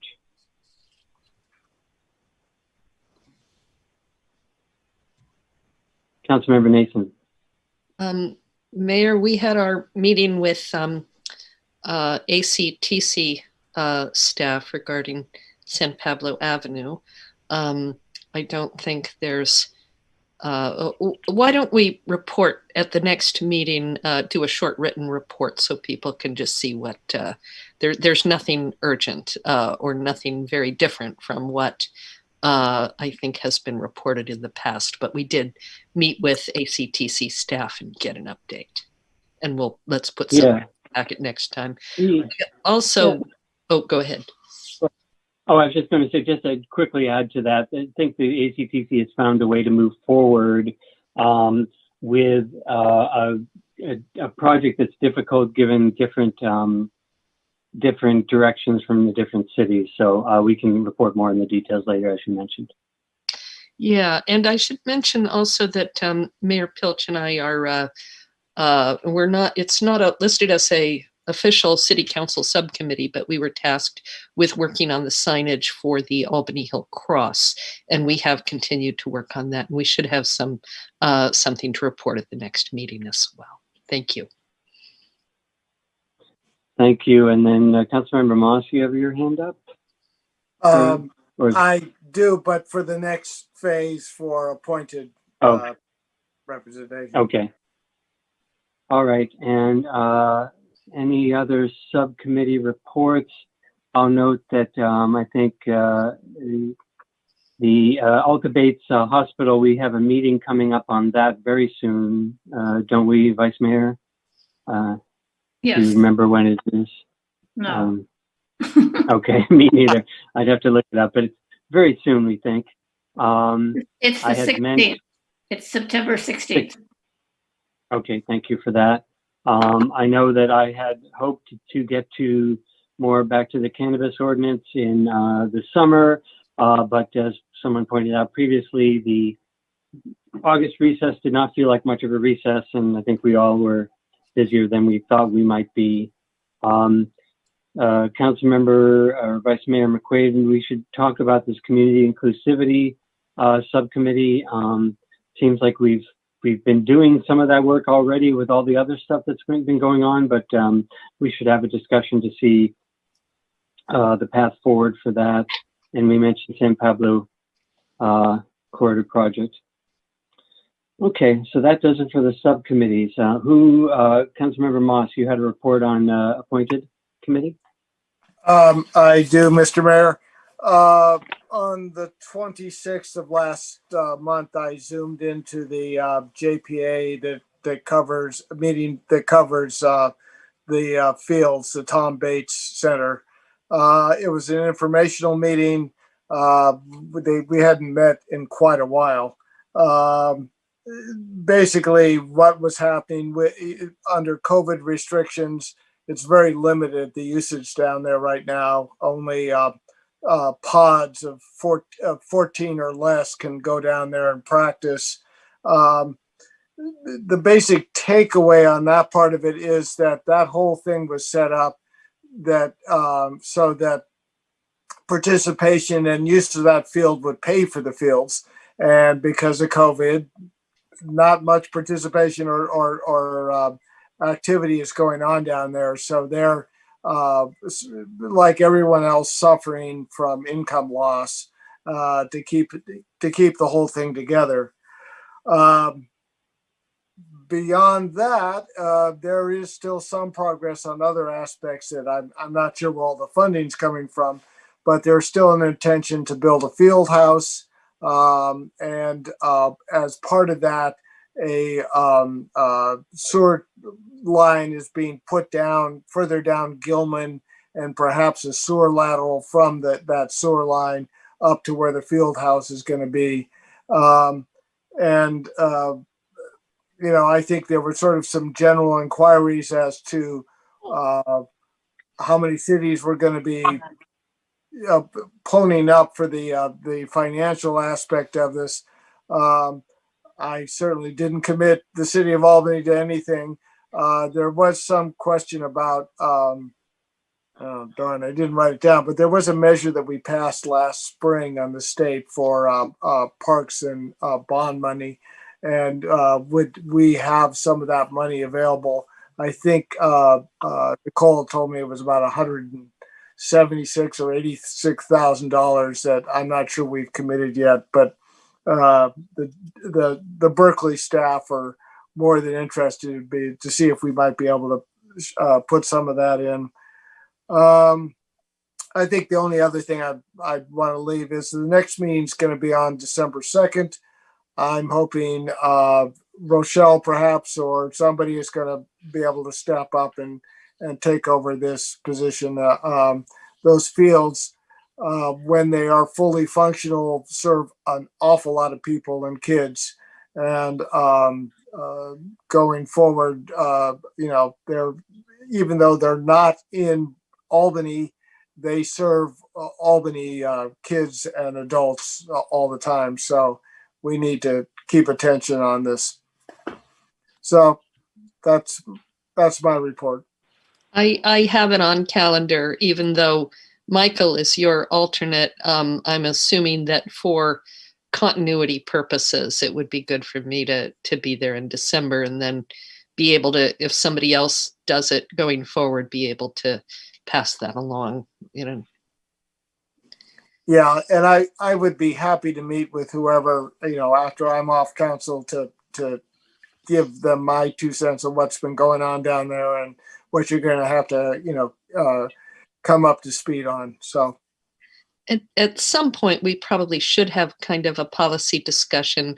It is true that Albany is a very heavy user of those fields. I think that per capita, we may actually be the heaviest user. And those are fields that were originally supposed to be in Albany.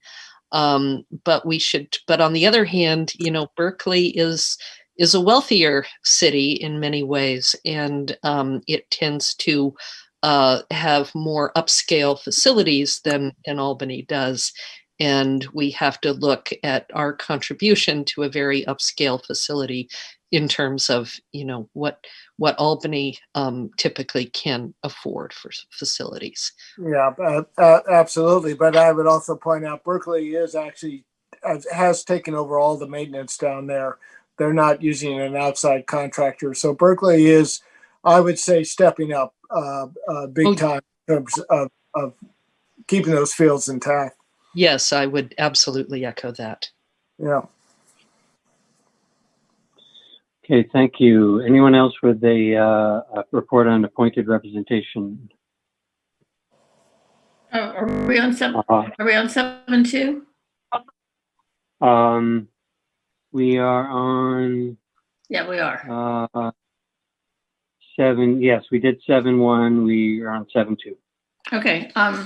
If I'm not interrupting anybody, I attended the League East Bay Division meeting where I was elected to the board of directors for the East Bay Division. Nice. Congratulations on that. Anything else? That's sort of it, I think. Okay. Thank you. I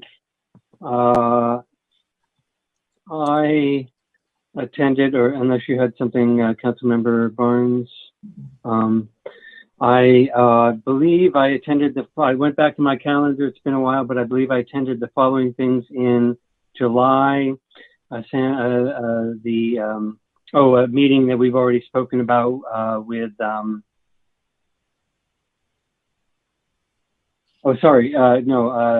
yes, the meeting that we spoke with ACTC about San Pablo Avenue, a stop waste meeting, and an ACTC meeting I previously had said that the decision on whether or not to fund or to contribute to the funding of the railroad down there, whose name I'm forgetting, would be decided in July. That's not true. That has not come up for a decision. I apologize for not remembering the name of that proposed railroad, but the one that Valley Link. Thank you. Yes, that has not come up for a vote yet. I'm not sure exactly when in the fall that will come up. And I informally have been speaking with people about Albany, Berkeley mental health and those issues. And finally, the Vice Mayor and I have been attending we're not the task force. No, the we're a group working to create group. the working group meetings to create the task force, and the final one of those is this Thursday, I believe. And I believe that does it for my reports. Did everyone get a chance to do their reports? Looks like it. So now I will move back to the agenda, and I see that the city manager report is up next. City manager, please. Thank you, Mayor. Welcome back, everyone. I know it wasn't much of a recess in August. An update for you on the pandemic and the city services.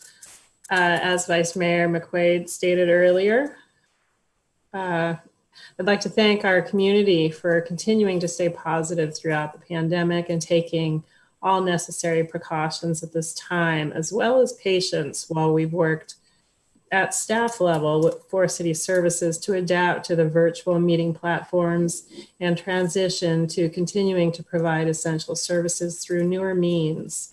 Our goal is to help ensure city services remain ongoing and consistent for our community. So if any issues arise there, I would be very interested to hear about those. One service that we continue to provide, and we're incredibly proud to do so, is meal delivery, grocery delivery, essential item delivery, and all of those engagement services. We're just about, it's over 7,000 meals now, and the list goes on and on in terms of the number of services provided through that program. Really high intense service for the staff involved in that program. And that's the same staff that's also working on these park issues. So you see that we wear multiple hats, to say the least. I would like to repeat the information line for those programs is 510-624-9122. Also, for those that subscribe to our e-news, and if you don't, please do, it's a simple click through our website. You'll see this past Friday, we started promoting the application period that's upcoming for advisory bodies, as we have a new term coming, and we have 11 advisory bodies, so quite a few opportunities to get involved in local government. The next term begins in December 2020, so please check that out and look at our website to apply online. The police department is, again, promoting our voluntary security camera registration. We'd use this as a tool to help solve crimes locally, and it's been a really helpful resource, a community partnership. Voluntary registration restarted last Friday, and several have come on board. As of today, we have 25 residents that have registered their cameras with the police department. Again, it's a voluntary program. There's no cost associated, and you can contact neighborhood services for more information on that. And also stated previously, but I think it's important to reiterate, the deployment of our firefighters to a very busy fire season. We've already been to 3 fires, and I really just appreciate the service that our fire department is providing, both, of course, for our city as well as the region and further. That's it. Thanks. Thank you. And I'll echo the last comment as well. Thank you very much for your service, and I wish you stay safe. Councilmember Nason? Yeah, we're almost 3 hours in, and I'm wondering if we could take a short break. Yeah, absolutely. I think that would be a good idea. Any other, I do have just one question for the city manager before we do so. So if we're already advertising the vacancy or the upcoming vacancies for the commissions and committees, we intend to queue up those applications then for appointment in December by the new council. Is that correct? Queue up. Yeah. You mean we're collecting all of them for this after the seating of the next council? Yeah, well, it's great to be proactive about that. It is a little early, and I just appointed someone for the arts committee. So my question is, should that person send in another application now, or there might be a little bit of confusion about that? Sure, yeah, and there is always confusion when we have these late transitions on the second year of a term. So with those individuals that have recently been appointed, we work with them directly. So we'll make sure that those folks find their way through the process fine. It's more an interest in doing that outreach earlier, reaching out to people, knowing people are at home, and looking for ways to stay involved in local government, given that we have more walls to work through. So it's really just a promotional opportunity to get people engaged. We're collecting the applications and holding them until after the seating of the next council. I hope that answers the question. I think it does. Thank you for that. And with that, would a break until 9:30 be sufficient, Councilmember Nason? Yep, that'd be great. Okay, let's take a short recess until 9:30 and we'll see you back then.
We had the same thought. I was just about to put up a sign like that. Thank you very much.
Okay, it is 9:30. We can resume if everyone is ready. I see everyone returning. There's the Vice Mayor and Councilmember Barnes. Are you there? We have our Finance Director. Let's give a few more moments to Councilmember Barnes to show up.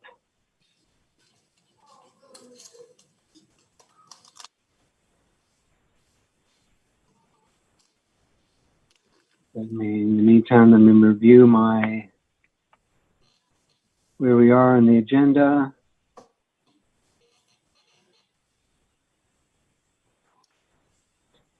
Okay, we probably should just go ahead and get started. We are restarting the meeting with our last substantial item on the agenda, presentation of the biannual Albany, let me just read it all. Amending the second year of the City of Albany biennial operating budget covering fiscal years 2019 to 20 and 2020 through 21.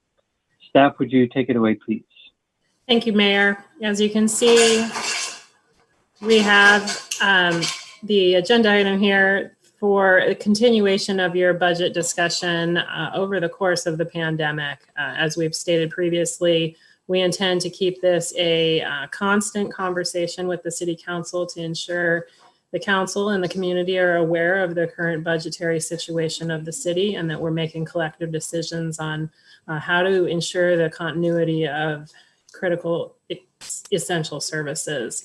You have with you tonight, in addition to myself and Heather, the department heads who to this date have worked incredibly hard to make very thoughtful and hard, I said that twice, reductions in the budget thus far, administrative cuts to try and get us as in line as we can with the unfortunate deficit that we're grappling with. I can say on magnitude, Albany's looking very well managed in terms of how we are conservatively spending as much as possible. And I will let Heather talk about that further in terms of the projections we're choosing to stay conservative on so that we are as protective as possible with city resources.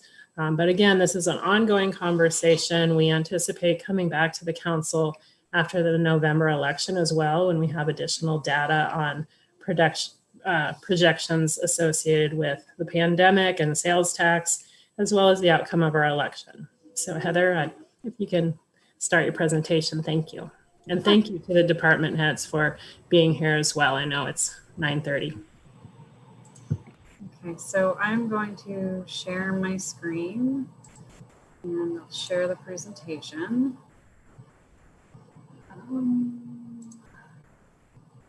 Go, do a thing. Okay, there. So you are correct that this is the a potential update to the fiscal year, the biennial budget, which was passed in June of 2019, and it was for fiscal years 2019-20. That year ended in June 30th of this year. And it also adopted a budget for fiscal year 2020-21, which started July 1st and will end June 30th of 2021. So what we're looking at is we're looking at the operating budget, not the capital improvement plan. That will come to you separately. This is specifically general fund annual operating expenses that happen on, that happen annually. What you are seeing is a presentation that has 3 sections. Well, the budget presentation that you were presented with. The first page is the audit categories. So that's what you'll see if you compare it to the audit in previous years' budgets. Revenue is broken down by category, and then the expenses are broken down by general government, and then public works, recreation, police, fire, and community development separately. People are often asking for how much does each department cost in and of itself? So I added a second summary, which is the second 2 or 3 pages. And that is the department's just total. So you'll have a line that says the department, how much it costs the general fund. And then I break it down into expenses, salaries and benefits, and other expenses, and then the revenue lines. So you can see what each department brings in and what they spend. Then you go into the detail. There are a number of departments that have different divisions. Public works, recreation, police, fire, and community development all have divisions within themselves. So the detail is broken down by department and division, and then by spending category and revenue category. So where do these numbers come from when you're looking at them? Salaries and benefits are based off of what we know was approved in contracted MOU increases, benefit adjustments, things like that, for all of the positions that are authorized by council. And that was included, that list was included as well in your packet. So you can see all of the positions that council has previously authorized. So if the position is filled, we calculated what the salary is with any potential step increases. if an employee has a good review, they are able to get a step increase based on salary schedule and MOUs. So we factored in when that step increase would happen and when any cost of living adjustments that are contracted already would happen. If the position is unfilled, we budget it at top step, which helps with future budgets so you don't see such a huge increase. For example, if someone was going to get a cost of living adjustment, you'd just see 3% versus the 3% plus a 5% step increase, which would increase that by 8%. So unfilled positions are budgeted at top step, even if we aren't necessarily going to fill them that way. And at maximum benefit. So if, you know, we budget for healthcare for a family, not knowing if the person that fills it is going to be single, the employee plus dependent, or have the family plan. Other expenses are budgeted based on historical trends. So we pulled the last few years and said, what have we actually been spending? Could we reduce any lines that, you know, we hadn't spent most of the line in previous years, as well as any changes to programs that are anticipated in the coming years. There are some lines that had to increase, for example, equipment maintenance and things like that. So those lines, there are changes. Those are what our other expense changes are. So this is an example of what you're looking at, and I wanted to point things out so that people aren't as confused, because I know this is a lot of information. So this is the Public Works Maintenance Division, their Parks subdivision. And this is broken out. This green highlighted line shows the total cost to the general fund. So this line is the expense line less the revenue line. So this is what I was talking about when I said the detail breaks it out by category. So we have salaries and wages, and then we have benefits, which is broken down into insurance, retirement, taxes, and then other expenses, which is broken down into several different categories. For the revenues, we've done a lot of work to try to make the budget a lot clearer as to how we're funding different programs. So the Parks Maintenance Program has a number of funding sources. There's general fund funding, and then there's special revenue funding. We use LLAD money, we use Measure R money, and we use Measure M money. And so we're breaking it out to show you how much is being transferred from each special revenue, but you can also see what the program costs as a whole. This pie chart shows you just a good visual overview of what we're spending our money on. General government, like I said before, is city manager, finance, clerk, HR, risk, which is all our insurance. So it's anything that isn't specifically called out here.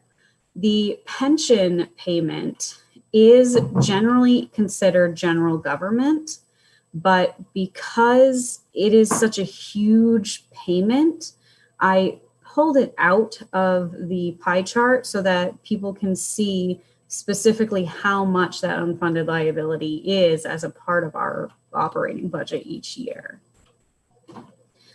And one thing to note here, fire, I included EMS, even though EMS is budgeted in a special revenue fund.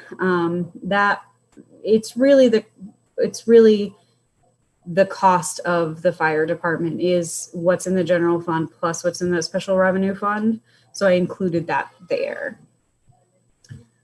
So citywide, if you look at our expenses by category, we have 71% salaries and benefits and 29% other expenses. So this has changed from the last time you saw a pie chart like this, where it was 75% salaries and benefits and 29% other expenses. So we're reducing the amount of staffing, basically, is as a portion of the budget. Revenues by category. Property tax is the biggest revenue draw, followed by sales and use tax. And we'll talk later about how our sales and use taxes are being hit by COVID. You can see it's our second biggest single item. Franchise and other taxes is a group of things. So that's looks bigger in the transfers in, but the sales and use taxes are our second largest single tax that as for how much it brings in. So key changes with our revenues, we had to address all of the losses associated with COVID. In total, there's approximately a $1.3 million decrease. There's a $1 million loss in sales taxes. We are budgeting conservatively. We are assuming that the losses that were estimated when the pandemic started will continue through this fiscal year. There are some people that think it's not going to be as bad, and then there are some people who think, it might be a little bit worse, but we tried to budget conservatively. I'd rather assume we're not going to get the revenue and be pleasantly surprised than plan for it and not get it. We also had charges for services drop, where obviously recreation lost a lot of revenue, and community development is actually doing pretty well, but there are some changes in their revenue lines. And then miscellaneous donations, people aren't making as many donations. Property taxes, we were able to increase that. When we put together the biennial budget, we hadn't been bringing in as much as we had budgeted year over year, so I hadn't increased it. But for the past couple of years, we have brought in more, so I increased that to bring it up to what we're bringing in now. And then our transfers in also increased, mostly because of how Public Works budget is functioning in order to increase efficiencies in that budget. We also have key changes to expenses. We previously had not been budgeting our pension unfunded liability payment or our PERS retiree healthcare costs. So we are adding those into the budget because, as everyone knows, those are going to be a huge cost over the next few years. From the previous pie chart, it's 8% of our total budget. And so, we were previously funding that with salary savings, but we can't continue to count on that. It needs to be in the budget. So we added that in, and that is a $2.4 million increase to expenses. Overall, there was a decrease in salaries and wages, but that was because of the recreation restructuring and hiring freeze. That recreation alone reduced salaries $456,000, whereas citywide, other than recreation, those actually went up based on MOU changes.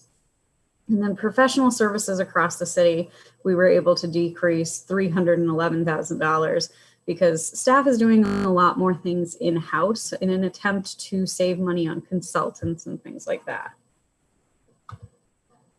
So what now? We still are looking at a deficit. So we need to address that deficit.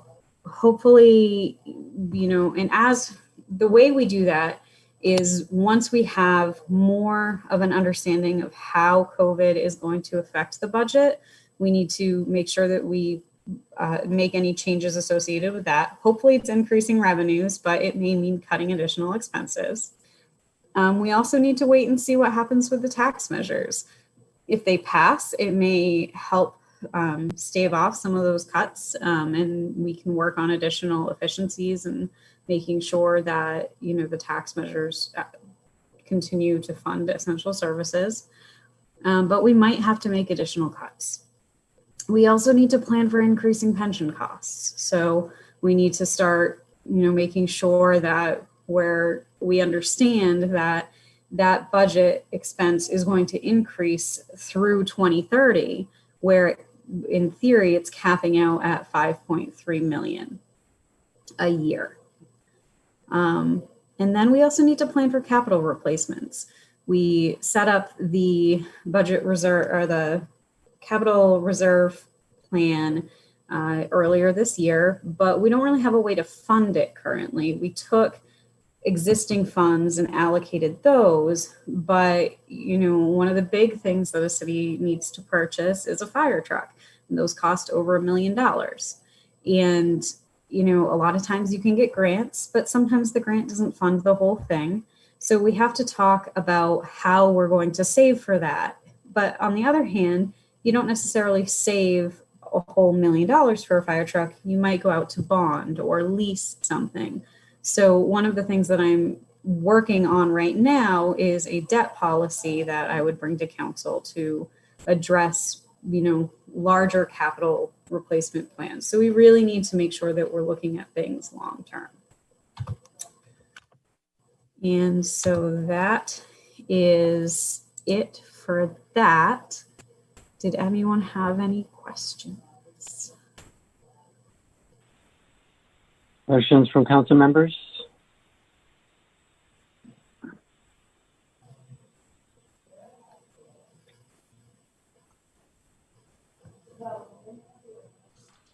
Councilmember Nason, it looks like you might be trying to raise your hand or speak. Yeah, well, I know that all the department heads are here and everything. Are we at this point just asking questions on what you've presented so far, or is that the end of the presentation? That's all I have. Okay, all right. So I have a question which I'm really I've already posed to Heather in a meeting before this, but I'm posing it now just so that we can develop a shared understanding about the answer to it. And I may have some questions for Chief Geisberger in this relation as well. And first, I want to say I think that Heather is really bringing this along. I'm particularly impressed that we're getting, if I understand it correctly, the transfers in on public works indicate that we are charging more to our grants for allowable overhead expenses than we were in the past. And that's a very salutary thing to do. And that improves the allocation of what we spend on overhead to what we're spending on our public works, and that we can increase our capacity to get things done. And that is great. And hopefully, we do have a policy to look at the budget, the annual operating budget, and the capital improvement budget. We look at them sort of roughly in the same time frame in the second quarter of each year, of each calendar year, getting ready for the fiscal year to come. And I gather that we're making progress towards that as well, which would be great, because that would also help us figure out allocating general funds that may need to go into capital improvement projects one day.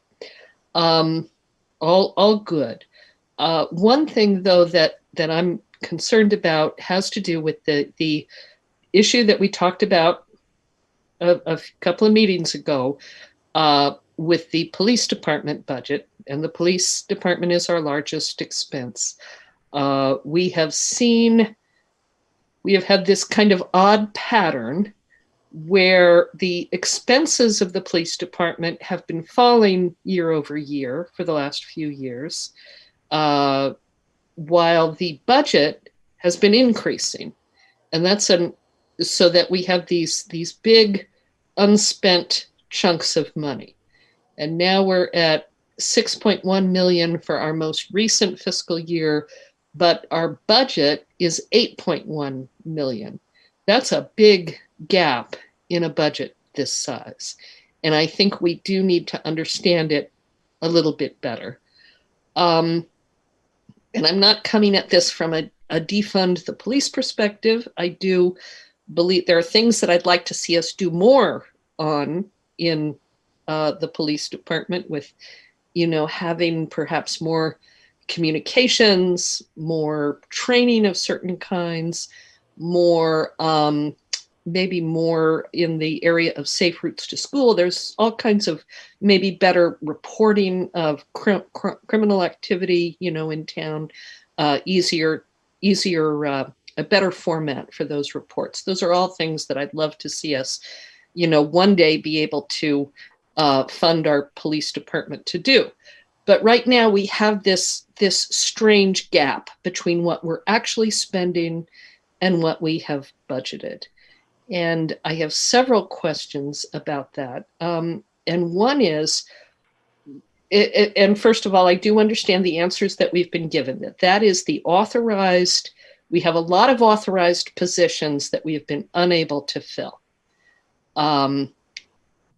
And I'd like to have an understanding of from Chief Geisberger, what impact that has had. What is the impact of being so far below authorized staffing levels?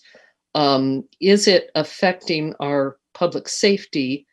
What will change if we actually do increase our expenditures by, it's like 33%. It's like a third, the $2 million. What will change with those expenditures? And are there any possibilities for phasing in those expenditures? And I should mention another answer that I know I've received from Heather is that the $8 million, it's not really an annual operating budget number in the same sense that the other numbers in the budget are operating budget numbers. It's a kind of placeholder to make sure that we have enough of the budget devoted to the police department to assure if someday in the future we do reach those expenditure levels that the money will be available. So the $8 million is more of a long-term number than it is an annual number, but it's there because we don't have any long-term budgets yet, although I think we all share the hope that one day we will. So the question for Chief Geisberger, I think I've answered the questions. Heather, if I've got anything wrong, please speak up. But these are the questions I've asked Heather. These are the answers as I understand them. My question then would be for Chief Geisberger about the effect on our public safety of this enormous gap between what we actually spend and what, in the staff's perspective, we should be spending. I'd like to answer some of that and then also call in a couple of our department heads who are part of the meeting. Heather, if you have any clarification there. But I think Melissa Rojas, our Human Resources Director, also has some insight into the overall retaining and recruitment of individuals and her engagement with the APOA, our Police Officers Union. So both Chief and Melissa, if you can share, I know you can't necessarily make eye contact here, but if you can share in the response, I would appreciate it. Thank you. Heather, did I capture correctly what you've been telling me? So the police budget isn't being budgeted differently than anyone else. If other departments have unfilled positions, those positions are still budgeted, even if they won't be filled for the entire year. When you create a budget, it is for what you're trying to describe is more of a cash flow thing. And whereas the budget is what we need to operate at full capacity. And I understand that it's 2 months in and we haven't filled those positions. However, if we don't have that budget now, next year I'm going to have to increase the budget by $2 million if we fill those positions. So it's not, I'm not budgeting the police department any different than I'm budgeting other departments. We're budgeting what we need to operate at full capacity. So you've already made the decision, for example, that the cuts to the recreation department are permanent because they're not budgeted. Correct. So we're presenting unfunding 3 recreation positions. Yeah, see, I usually when people talk about an annual budget, they're talking about what you are really going to spend during the year. And this is more, that's not quite what this is. It's a little bit more of a cross between a long-term budget and an annual budget. But I think that if you're asking us to make a decision that we are permanently cutting the positions in the recreation department, that, you know, that be called out and clarified. I think that we would normally be thinking of this as, well, it's a pandemic annual budget. We have to have these deep cuts in order to be able to continue to function. But that's not how we intend to function over the long term. And it seems to me that that's the approach you've taken with the police budget, but not with recreation or social services or other parts of the budget that in which hiring freezes have occurred, and you're actually projecting those to be permanent. We're not projecting anything to be permanent. As I mentioned, this is an ongoing conversation on the budget. The administrative hiring fee freeze is for positions that are non-public safety, so not police officers or firefighter paramedics. Those are the only 2 that are unfrozen, and that's been repeated in several staff reports to date. Yes, frozen does not mean permanently removed. I just wanted to clarify that. Okay, but you know, I'm hearing slightly different things from you and Heather. Heather did say yes when I asked if that meant because she's saying that the police budget and the recreation and social services are being budgeted in the same way.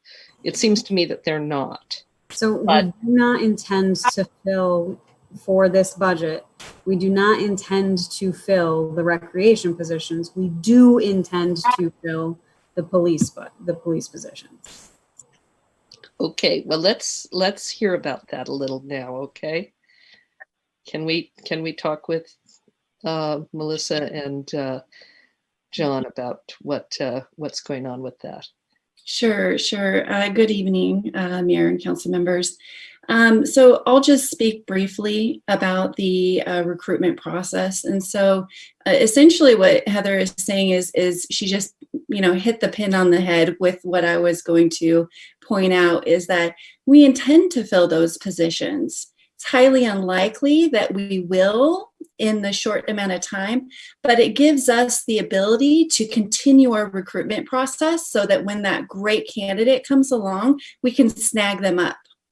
And so recruitment process does take a little bit of time, but at least we're able to then get, staffing put into place, at least a program put into place so that we have at least some kind of a flow of folks who are coming in to get at least to a manageable state where we don't have our officers working so much overtime, the department's strained, and then that reflecting, on, our ability to serve the community well. So, but I'll let John address, what that impact really means for his department and his the service levels that they're able to provide. But essentially my point is that if we're not able to keep those positions open, then we're essentially closing the door on any recruitment. We can't move forward on anything, or at least to any point in time or at any stage in the recruitment process. So it's really important to keep them open if that is our intent, is to fill them. Although year after year, it seems that year over year, the vacancy is increasing because the actual expenditures are going down, even though the budget is going up pretty sharply. So are we maybe this is for for John, for Chief Geisberger. What are we making progress on that recruitment, and what's the effect on our public safety of having so much that we're not spending that you feel we should be spending? Sure. So I think we are making slow headway on hiring. We've come out of, we had some retirements that came up. We actually had 2 people retire this year. And then we had 2 people depart to go to other police departments. And those happened fairly quickly. The hiring process does take a while to get people through. We're fortunate we have 2, I think, quality people in training right now. But with our staffing levels, the impacts it's having currently, we're running minimum staffing on our shifts, which means we have less resources to send to calls. Calls may hold a little bit longer if officers are tied up on a particular call. We've actually had to now start dipping into our detectives, detective sergeants to start covering patrol, as well as our administrative sergeant coming out. So it takes away from their duties and responsibilities to help support patrol, which is really, our backbone of the police department. And as you run shorthanded, you hit on a lot of the things that are impacted. Training. If we don't have staffing, it's really hard to send people to training. It does impact our overtime budget. We do try to manage it as best we can. Melissa also did mention, the strain it puts on our staff. Anecdotally, I can tell you, I have an officer working 5 12-hour shifts in a row this week because we're covering shortages. And so, we're all human beings. We get sick. We have family issues that come up. People have vacations coming up with the holidays, and as staffing's really limited, that then impacts our staff to have to, come in and work on their days off. On top of it, you have court appearances that officers have to go to. So it does put a strain on the staffing levels for us. And then it does limit our ability to take care of those other internal things a little bit better. And programs we may want to roll out that provide us a little more engagement with the community. Okay. Councilmember Nason, I wondered if we might get the rest of the council members' questions in and stick to factual questions if we could, and then get the public input and then come back to discussion. So I see that Councilmember Moss, you have your hand up. Yes, I do. Thank you. This is just a very quick question, I suspect. We're going to get another presentation on capital improvements, as I understand it. But you mentioned in your PowerPoint capital replacements. Is that something that's more in this part of the budget, or should that be more in capital? So that was the funding of reserves. So generally, when you there are 3 budgets that eventually I would love to bring to you. One is the annual operating budget. One is the one that Public Works brings to you, that is, larger capital projects. And then one is equipment replacement, so fixed asset budgets. And the fixed asset budget would come out of those reserve accounts that we created that policy for. But where is that money coming from? Generally, those are funded by adding a line in your annual operating budget saying we're going to put $50,000 a year into this savings account, basically this reserve fund to save for equipment. So that funding would be built into the operating budget, but that would obviously increase expenses. So I get that. For me, in these situations, it's often good to have an understanding of what some of our neighboring cities are, what the standard is for this type of thing.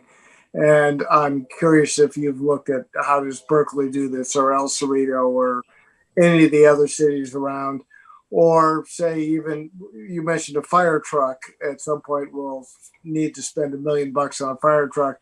How does the county do it? The county serves as the fire department for a lot of cities in Alameda County, as well as the unincorporated areas. How do they do these kind of capital reserves for future trucks? So it really depends. If they have the money in their operating budget, they will appropriate saving that money.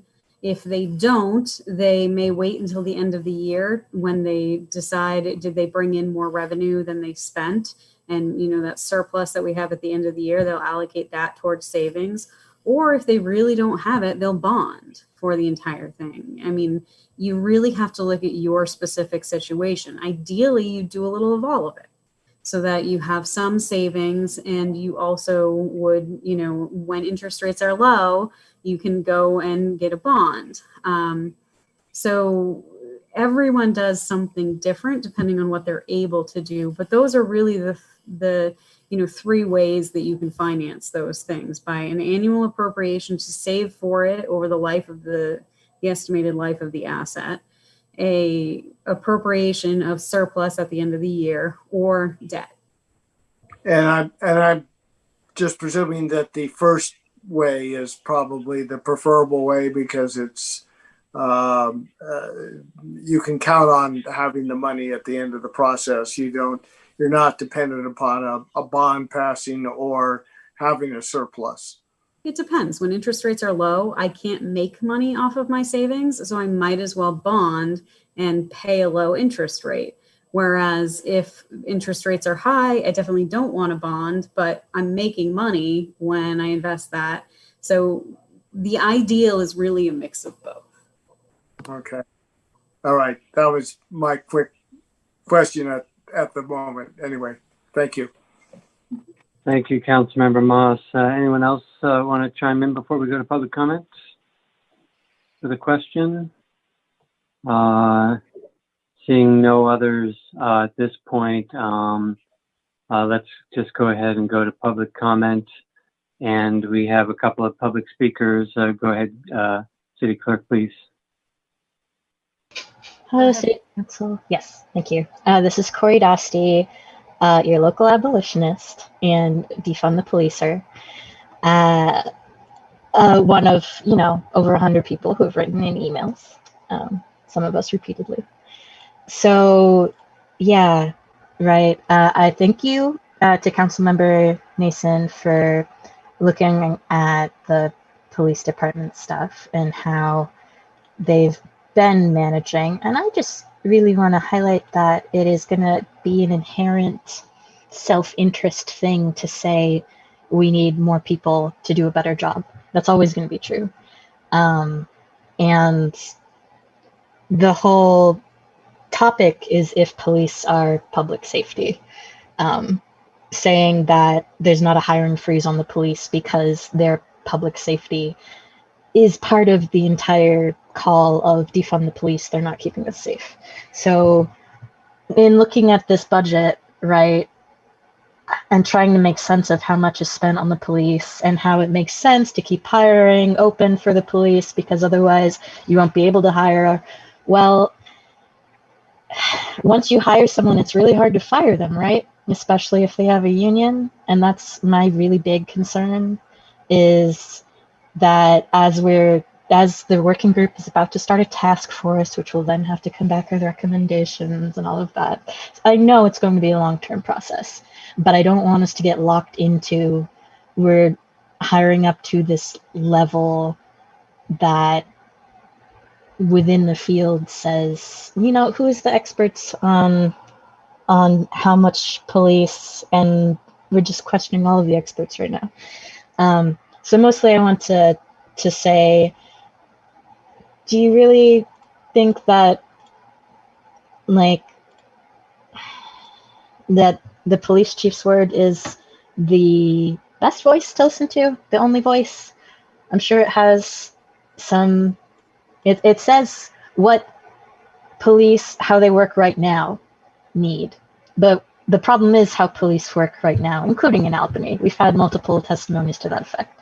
I'm really concerned about the idea that the cuts to the other departments are not budgeted. I get that it's a COVID budget and it's for this fiscal year, but please consider, and this is my really big thing, like extend the hiring freeze to the police department. I don't think that the justification of HR is good enough. There's already 2 people in training under this extreme scrutiny right now. This is a horrible time for it. It looks really bad. You can't just explain that away with this is how HR works. Thanks. Thank you. Next speaker, please. Go ahead, Jeremiah. Hi, thank you. The police budget is actually a really good thing to allocate for. Some positive things about the police budget are it does allow money and it does allow new people to come into the police force that are going to be hired with possibly some higher expectations on how to treat citizens. So this is an opportunity. Obviously, it's kind of interesting, right? Geisberger, you did a 2x2x2. You had 2 go out to somewhere else, 2 retired. That means you have 4 gone with 2 in training. So you still got 2 missing, right? That's part of the budget.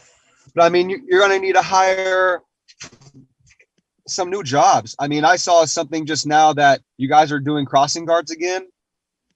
I just saw that the other day. The police are responsible for crossing guards. I think I was reviewing one of your job applications.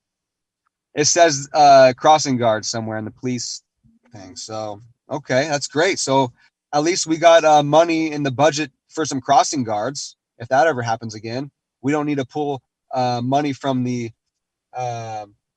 sugar sweetened tax beverages general fund to hire a crossing guard.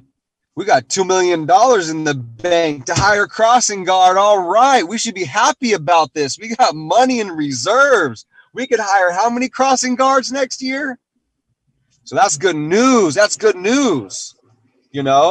So you're going to have all these changes with police this next year, new laws, new things. So we're going to have some changes. We're going to hire some bicycle police. We're going to have some, police, maybe to patrol the schools, maybe special school zone police, right? Maybe school zones will finally happen. So yeah, Geisberger, you need your money. I understand that. So it's not about defunding the police. It's about getting rid of the police that are abusing the people, because the police are the good people. So I don't want the youth to get the wrong picture, because the police are the good guys. Okay.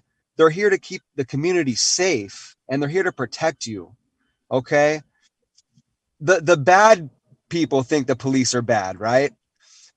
But the police are really good. So everybody, the police are good. And it's not about defunding the police.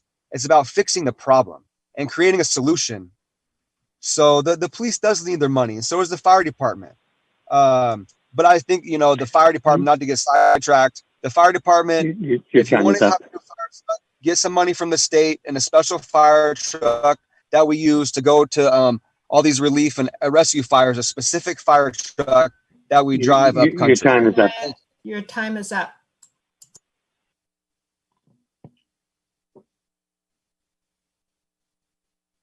Aaron, go ahead. Hi there. So first, thank you to Councilmember Nason for asking her questions. And I think those questions illustrated some important points. Firstly, that we are not accountable enough in our budget. I've talked to a lot of Albany residents recently, and a common refrain is that we aren't accountable enough with how our money is spent and in how our budget reflects the preferences of the people elected to represent us, which should represent our preferences of how our government is run.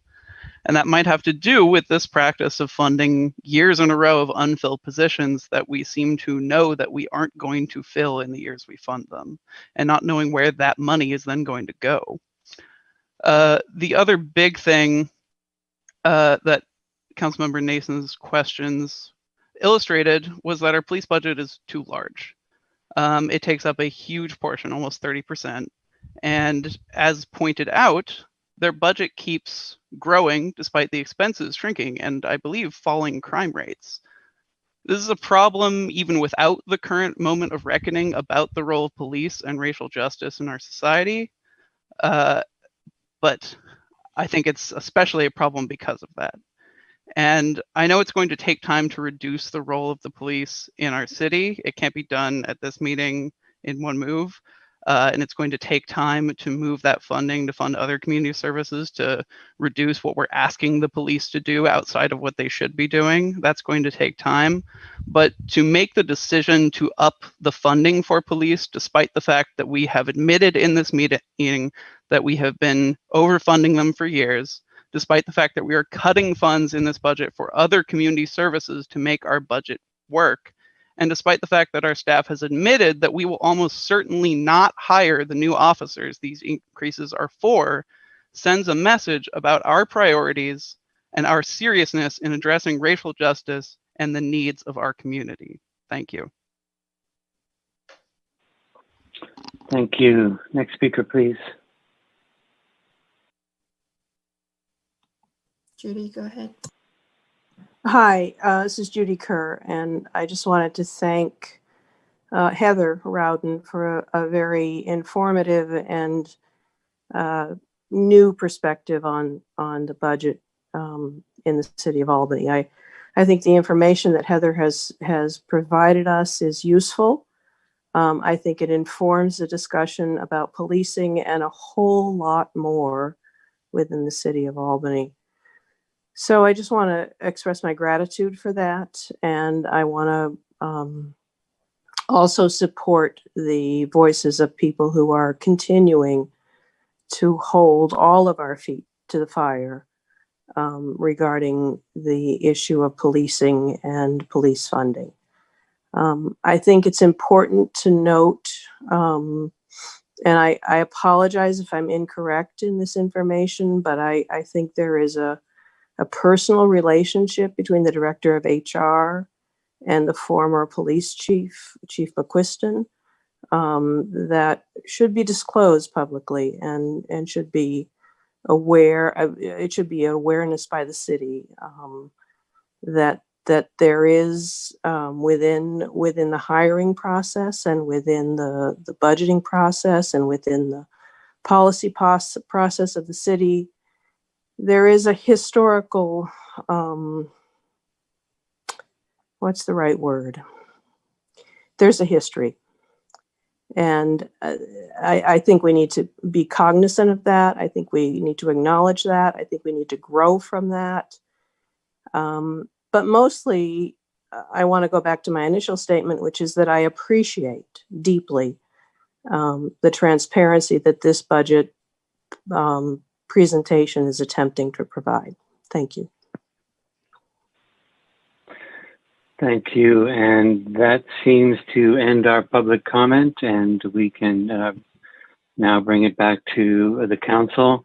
I'd like to start out by asking a question that, to correct my understanding, when city manager and finance director and I sat down to look, I noted that the head count in recreation was not slated to change, but then there was a discussion prior to public comment that we were intending to permanently cut staff from recreation. So I'm not sure if I'm missing something or not. Yeah, I think I got confused. What you see in the documents you have before you is the overall approved positions. Those have not changed. The only thing that's changed are the ones that are not being refilled at this point in time. if they were to be permanently removed, they would not be included on the approved positions list that you have attached that the council has approved by policy direction. So again, they're only frozen for the foreseeable future, and will certainly, because of the way we are discussing the budget continuously, have that discussion together about how and when those positions become unfrozen, if there's a better opportunity for those positions in the future. What we don't quite know all the answers yet. And so this is our current update in terms of existing projections and information we have. So no positions are going away at this point in time. They're simply frozen. Got it. Thank you for that. And in terms of the police budget, I did hear, I think Councilmember Nason say that the spend had significantly declined, or, and probably actually it might have been several people I thought who said the spending had significantly declined or the budget had significantly increased. That is not my understanding, and perhaps the staff can correct me if I'm wrong. The budget may have increased, the spend might have decreased, but it has not been, neither have been really significant. That's my recollection from looking at these budgets over the years. And I know it might be hard to answer that since it's a subjective statement rather than objective, but Heather, would it be fair to say that those numbers haven't significantly changed? So if you'd like, I can share my screen again and show the actual history for the last few years. Thank you. Okay, so please. I clearly didn't format this one line correctly. So police is, this is here, but this is the police line. So as you can see, we have had a decrease in salaries from 2018 to 2019 because we lost people. We didn't fill those positions. We weren't able to fill positions when they were vacated. And so it has gone up for this year, but it hasn't come up to what was budgeted because we have unfilled positions. Other expenses were fairly consistent. This year, there was a huge push to, make sure we weren't spending, we wanted to make sure that we addressed the fact that we had a budget deficit. And so department heads did a lot of work to make sure that we cut other expenses. And part of that is also we're looking at lines that, we hadn't been spending, like I said. So, they are in their other expenses line cutting $146,000 to bring that back down. And, like I said, when we had the conversation about police and about their budget, there are some things, and we do the same thing in all departments. There are some things that we budget not necessarily expecting to use, like forensic services. We budget a fairly significant amount of money hoping that we don't need to use them because we don't want murders. We don't want, the horrible things that you need forensics for. But if something happens, we need that money there. So there are going to be some lines that you're just never going to spend all of unless something horrible happens. The same thing happens in public works. We budget for if something breaks or if, a disaster happens and, we need to replace a piece of the roof or something. We budget for those things, not huge things like a roof. That was a bad example. But, we budget for things breaking. We hope they don't, but we budget for that.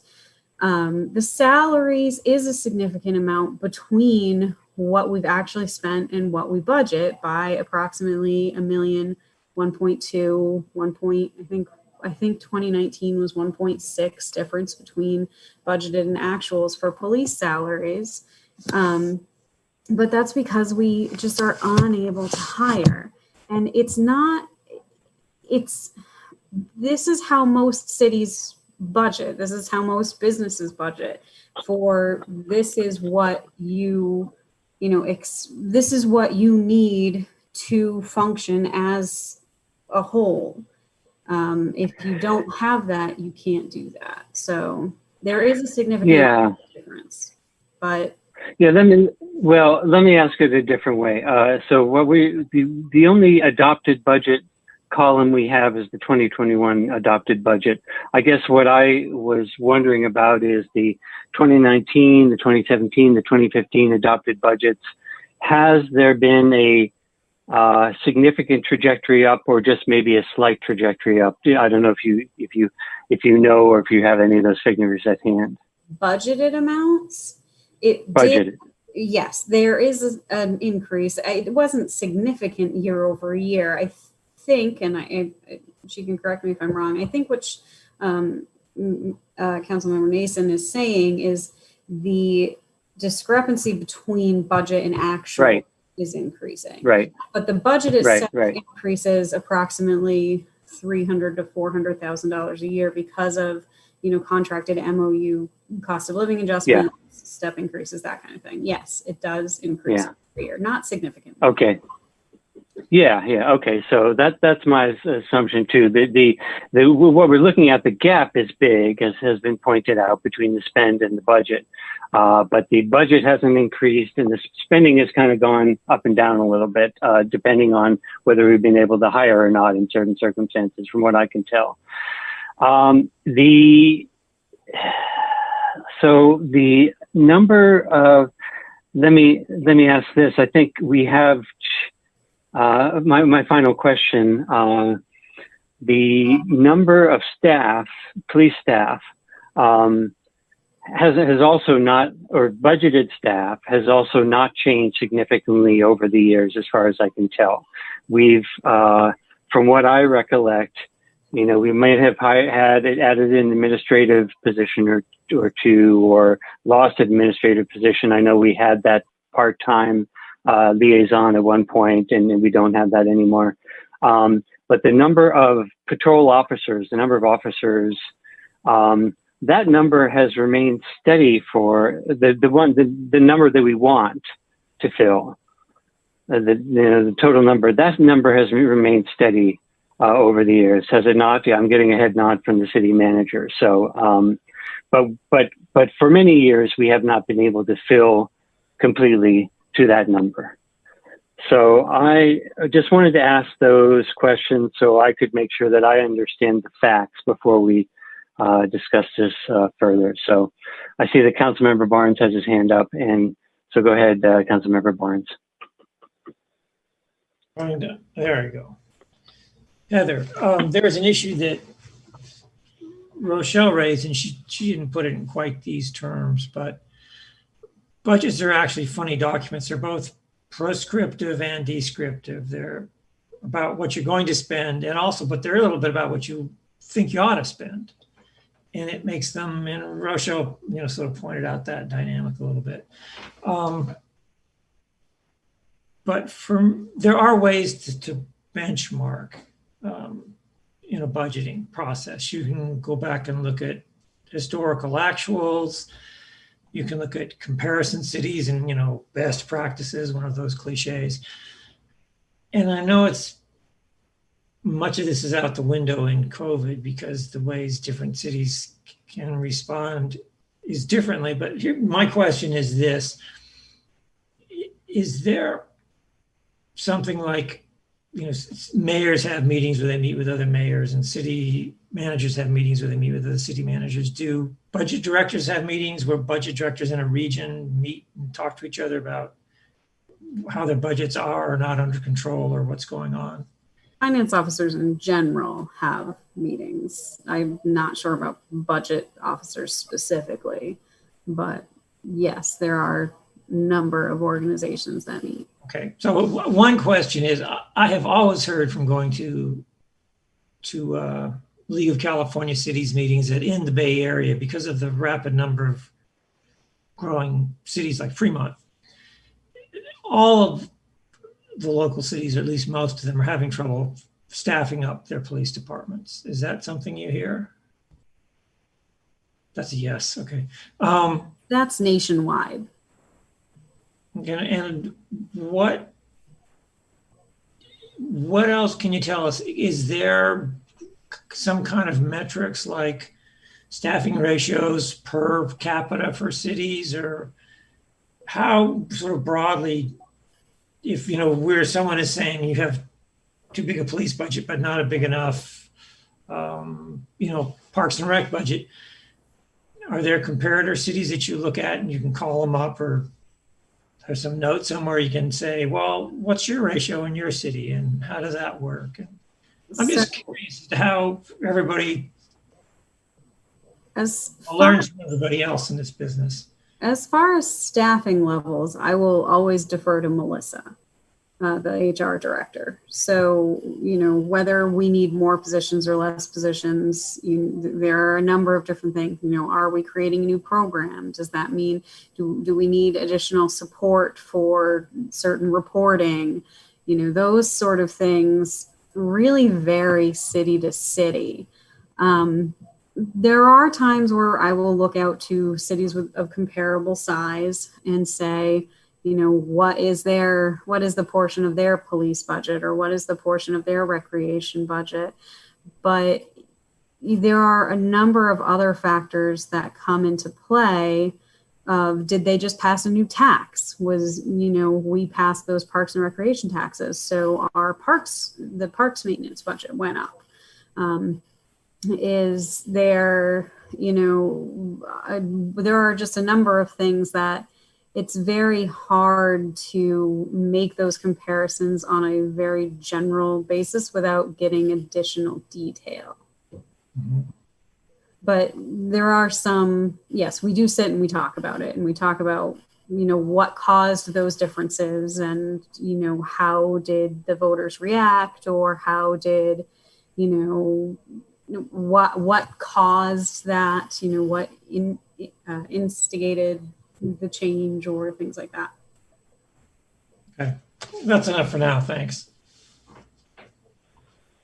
Okay, and then Vice Mayor McQuaid had her hand up. Thank you. I guess I do have a question for Chief Geisberger, and that is, we talk about we've lost 2, we're bringing on 4. But where did we, where did we start? We didn't start with a full allotment of officers. So how far down were we before we started sort of trading people around here? Does that make sense? Yeah, so I wasn't clear in my answer. I was just kind of giving a snapshot of what we just experienced and how quickly we can lose people. We're currently down 6 positions right now, and that includes the people we have in training, as well as 1 person who's at the police academy. So of our sworn staff, we are down 6 positions. I'm sorry. Would you say that includes the 2 that are in training? Does that, when they're fully in, does that mean that we're down 4? No, it still means we're down 6. Those are just, so. Okay. Operating officer wise, we're technically down 9. But of those 9 positions, we have 1 person in the academy and then 2 people in training. As well as we have 2 dispatch vacancies as well. Right, and then since you mentioned dispatch, if that's another place where officers are sometimes pulled away from the street to do dispatch, am I correct? That is correct. Yeah, they will do that duty. I know this is a sensitive personnel question, so I don't know if you can say this publicly, but are there other retirements on the sort of, say, 6-month horizon that you know of now, or anybody else that you know might be thinking of a career move? The 6-month horizon, I'm not aware of any retirements. Okay. Thank you. We're working hard on this task force and working with the police department, with the community.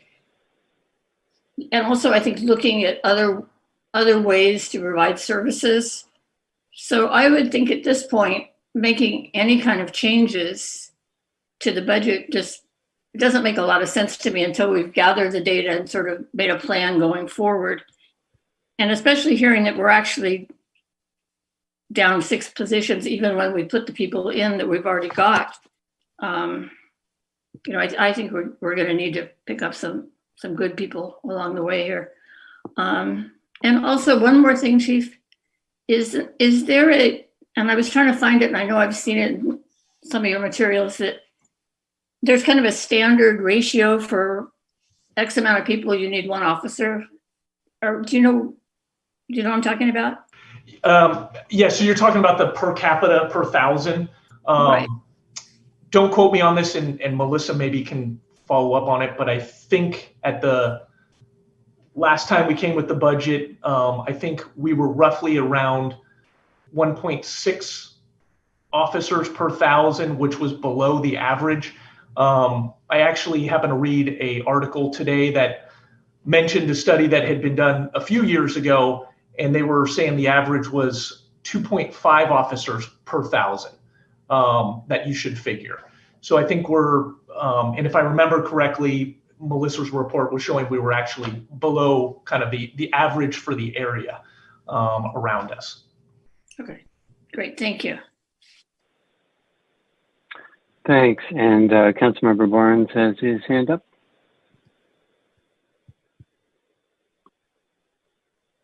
Oh, you're still muted. Yeah, there you I'm go. sorry, I meant to put it down, but just a reminder, I think the council needs, before I fall asleep, to we need to make some decisions about when we're going to review the budget. December, what's our plan going forward? I just wanted to toss that out there. That's it. My understanding was that this is the review right now, and there will be a new budget for the new council to adopt in the next year, but perhaps I'm mistaken about the process. Okay. No, I was just concerned about, you know, do we make adjustments now? Do we wait? You know, I was thinking we should probably wait until after the elections and we'll have a clearer sense of where we're going. But one point we didn't talk about too much is that we're really not in a steady state. We can't run like the way we're running now for much more than a couple of more years. So I guess my question is, when do we take another hard look at this and think about longer term adjustments we have to make? I guess that's my question. I'm happy I'm happy to answer that. It's repetitive, but we will be returning after the November election, and we need that information to have more firm projections.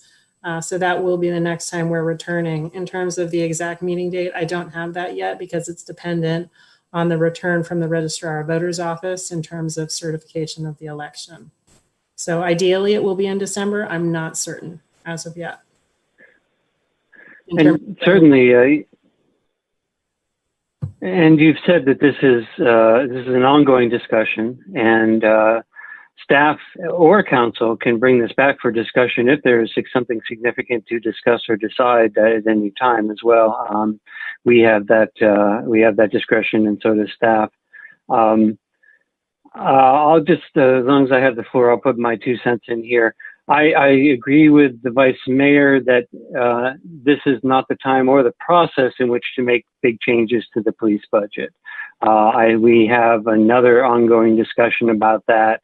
And although I do agree with people who, those who say that we ought to reconsider police budgets and or how many armed officers we have and whether or not we can have other personnel to fulfill duties that currently armed officers fill now, like social service duties, social workers, and that sort of thing. I think that I hope for a very good, robust discussion in that way in the parallel process we're having. but I'm not sure I would be in favor of making changes to the budget in this budget review process right now. I think one thing to also note while I'm there is that when we lose an officer, it's a significant percentage of our force. Whereas if Oakland or Berkeley loses an officer, that's a much smaller percentage of their entire force. So that should be kept in mind. And I think that I can't speak for the staff, but that would cause, that our margin of error, if you will, put it that way, is cause for some concern when you're not fully staffed. I can understand that. I think that staff is going in the right direction in terms of the recreation budget to reconsider, to not hire those positions we've lost and to reconsider those positions. I certainly think that that's wise. The recreation department typically is a money losing proposition for the city. Of course, we want to provide services, but we should ask ourselves, is in a small city where our budget is tight, is it worth spending money on some of the recreation programs we do when we know we do not take in fees what we have to spend on these programs.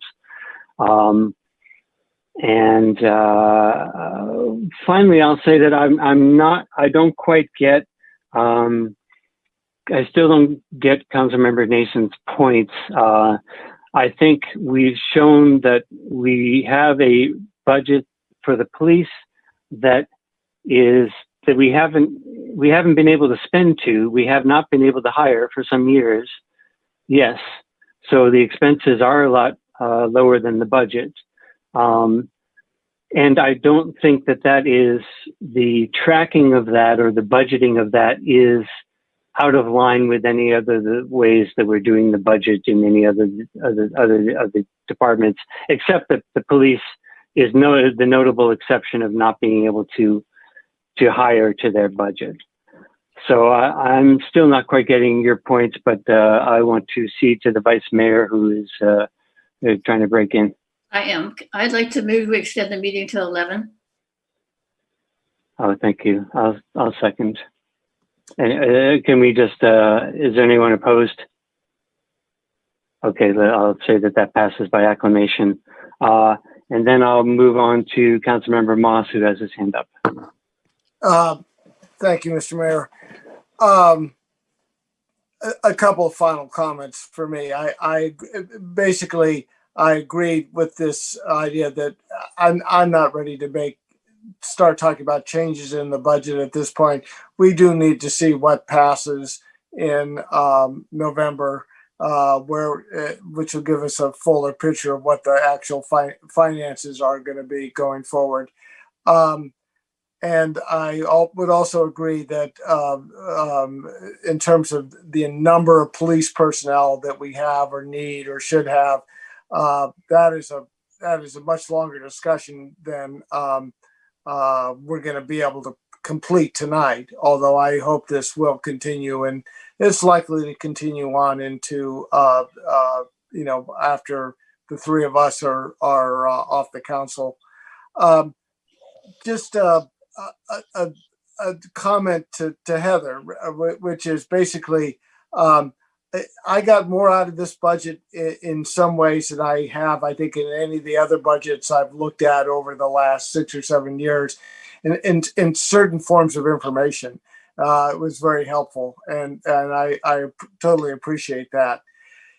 In other ways, I kind of got a great deal out of your PowerPoint, which included a couple of pie charts.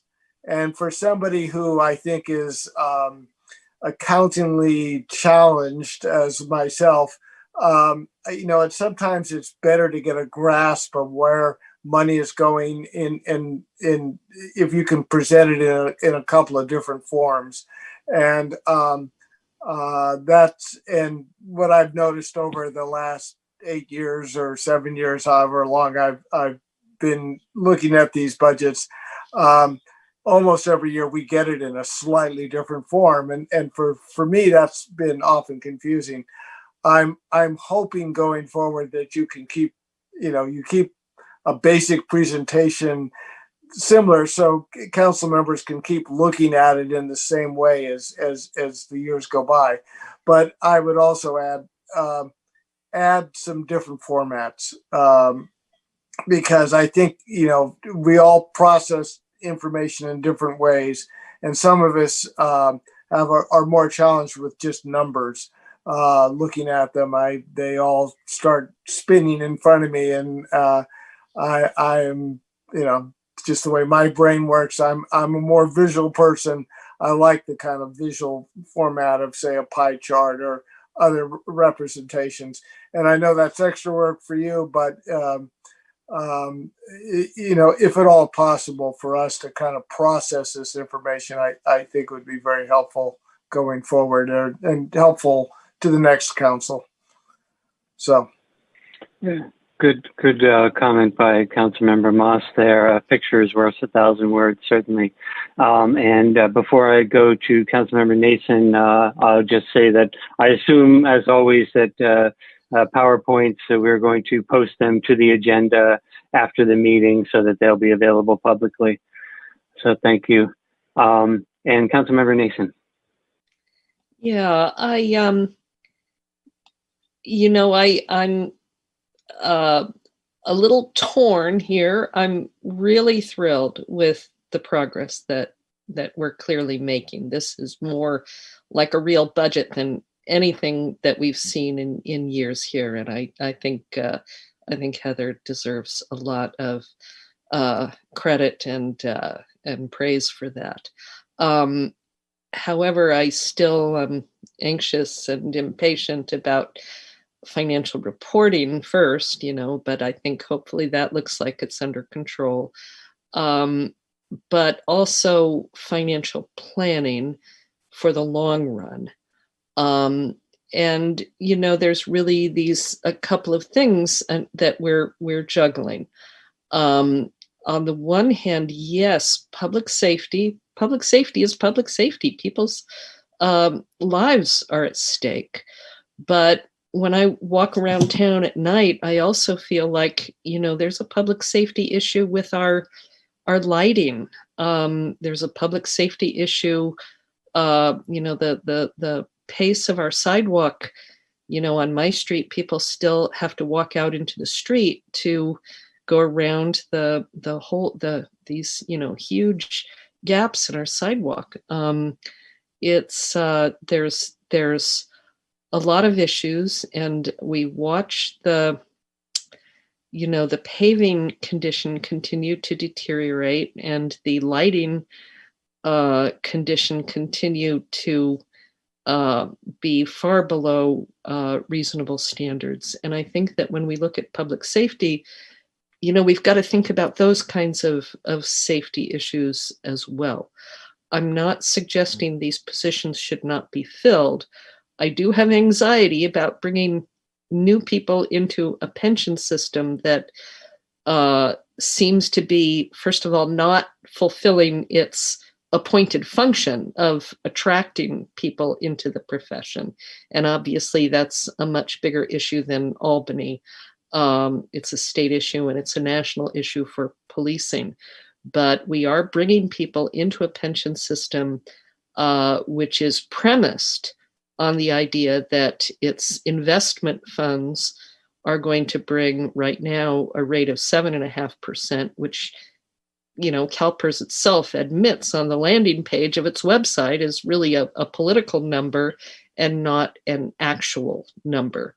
But we're taxing people who are going to get real, returns on their retirement accounts. But, for pensions that are going to get, that are calculated on vastly higher returns.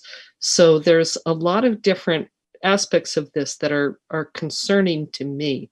I'm not suggesting that we eliminate positions, permanently eliminate any positions in the police department, but I am suggesting that I hope that this process of review of the police department will tackle take a look at whether any cities have made progress on this. And Mayor, I did present the numbers, and it is subjective whether something is significant or not, but I did present the numbers at an earlier meeting of the increase in the budgets and the decrease in the expenditures. But the point here, I'm not arguing for any specific solution. I'm just arguing for recognition of the problems and the need for a long-term analysis and long-term financial planning to address them over time. Okay, thank you for that. I don't see any more hands raised at this time. Anyone else have some more comments?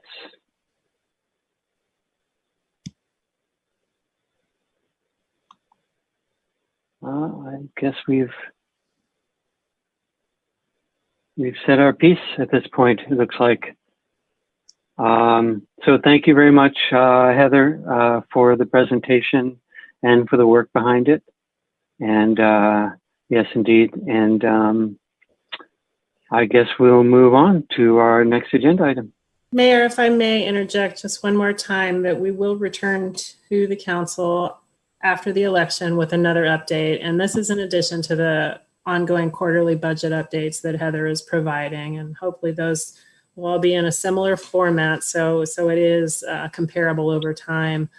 And just a point of clarification on something that was raised during public comment. I don't have the factual basis behind it, but there was a question raised about a previous relationship or something to that nature with a former police chief and our human resources director.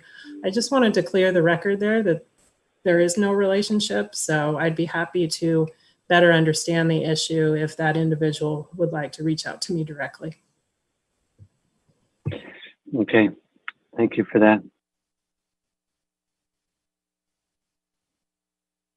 Oh, excuse me. We'll move on, and we're almost done here. The items 10 through 12 we have no items, no business. Item 13 is future agenda items. Does any council member have any future agenda items to request or suggest at this time? Seeing none, I'll note that upcoming city meetings are noted at the end of the agenda, including the working group, as I mentioned, this Thursday. Parks and Recs is also this Thursday. Arts Committee, Library Board, and Climate Action are coming up this month as well. And next city council meeting will be Monday, right? Monday, September 21st. And if there's nothing else, then thank you very much, everybody. Welcome back and take care. Have a good night. Wait. Oh, yes. Sorry. Go ahead. I have a quick announcement, just a little bit of news. A message came in today that Berkeley is ready to start on the vacant lot on Cordneses Creek, and we will see that project completed within the next couple of months. So very, very exciting news for Albany as well as Berkeley. The lot adjacent to Kane's? The trash rack stretch of Cordneses Creek, yeah. Okay. All right. Thank you for that. Sore point for a blight on Albany and Berkeley for a very long time, and we're going to see it cleaned up. Thank you for the information. Thank you. Okay. Stay safe. Stay well, everybody. Good night.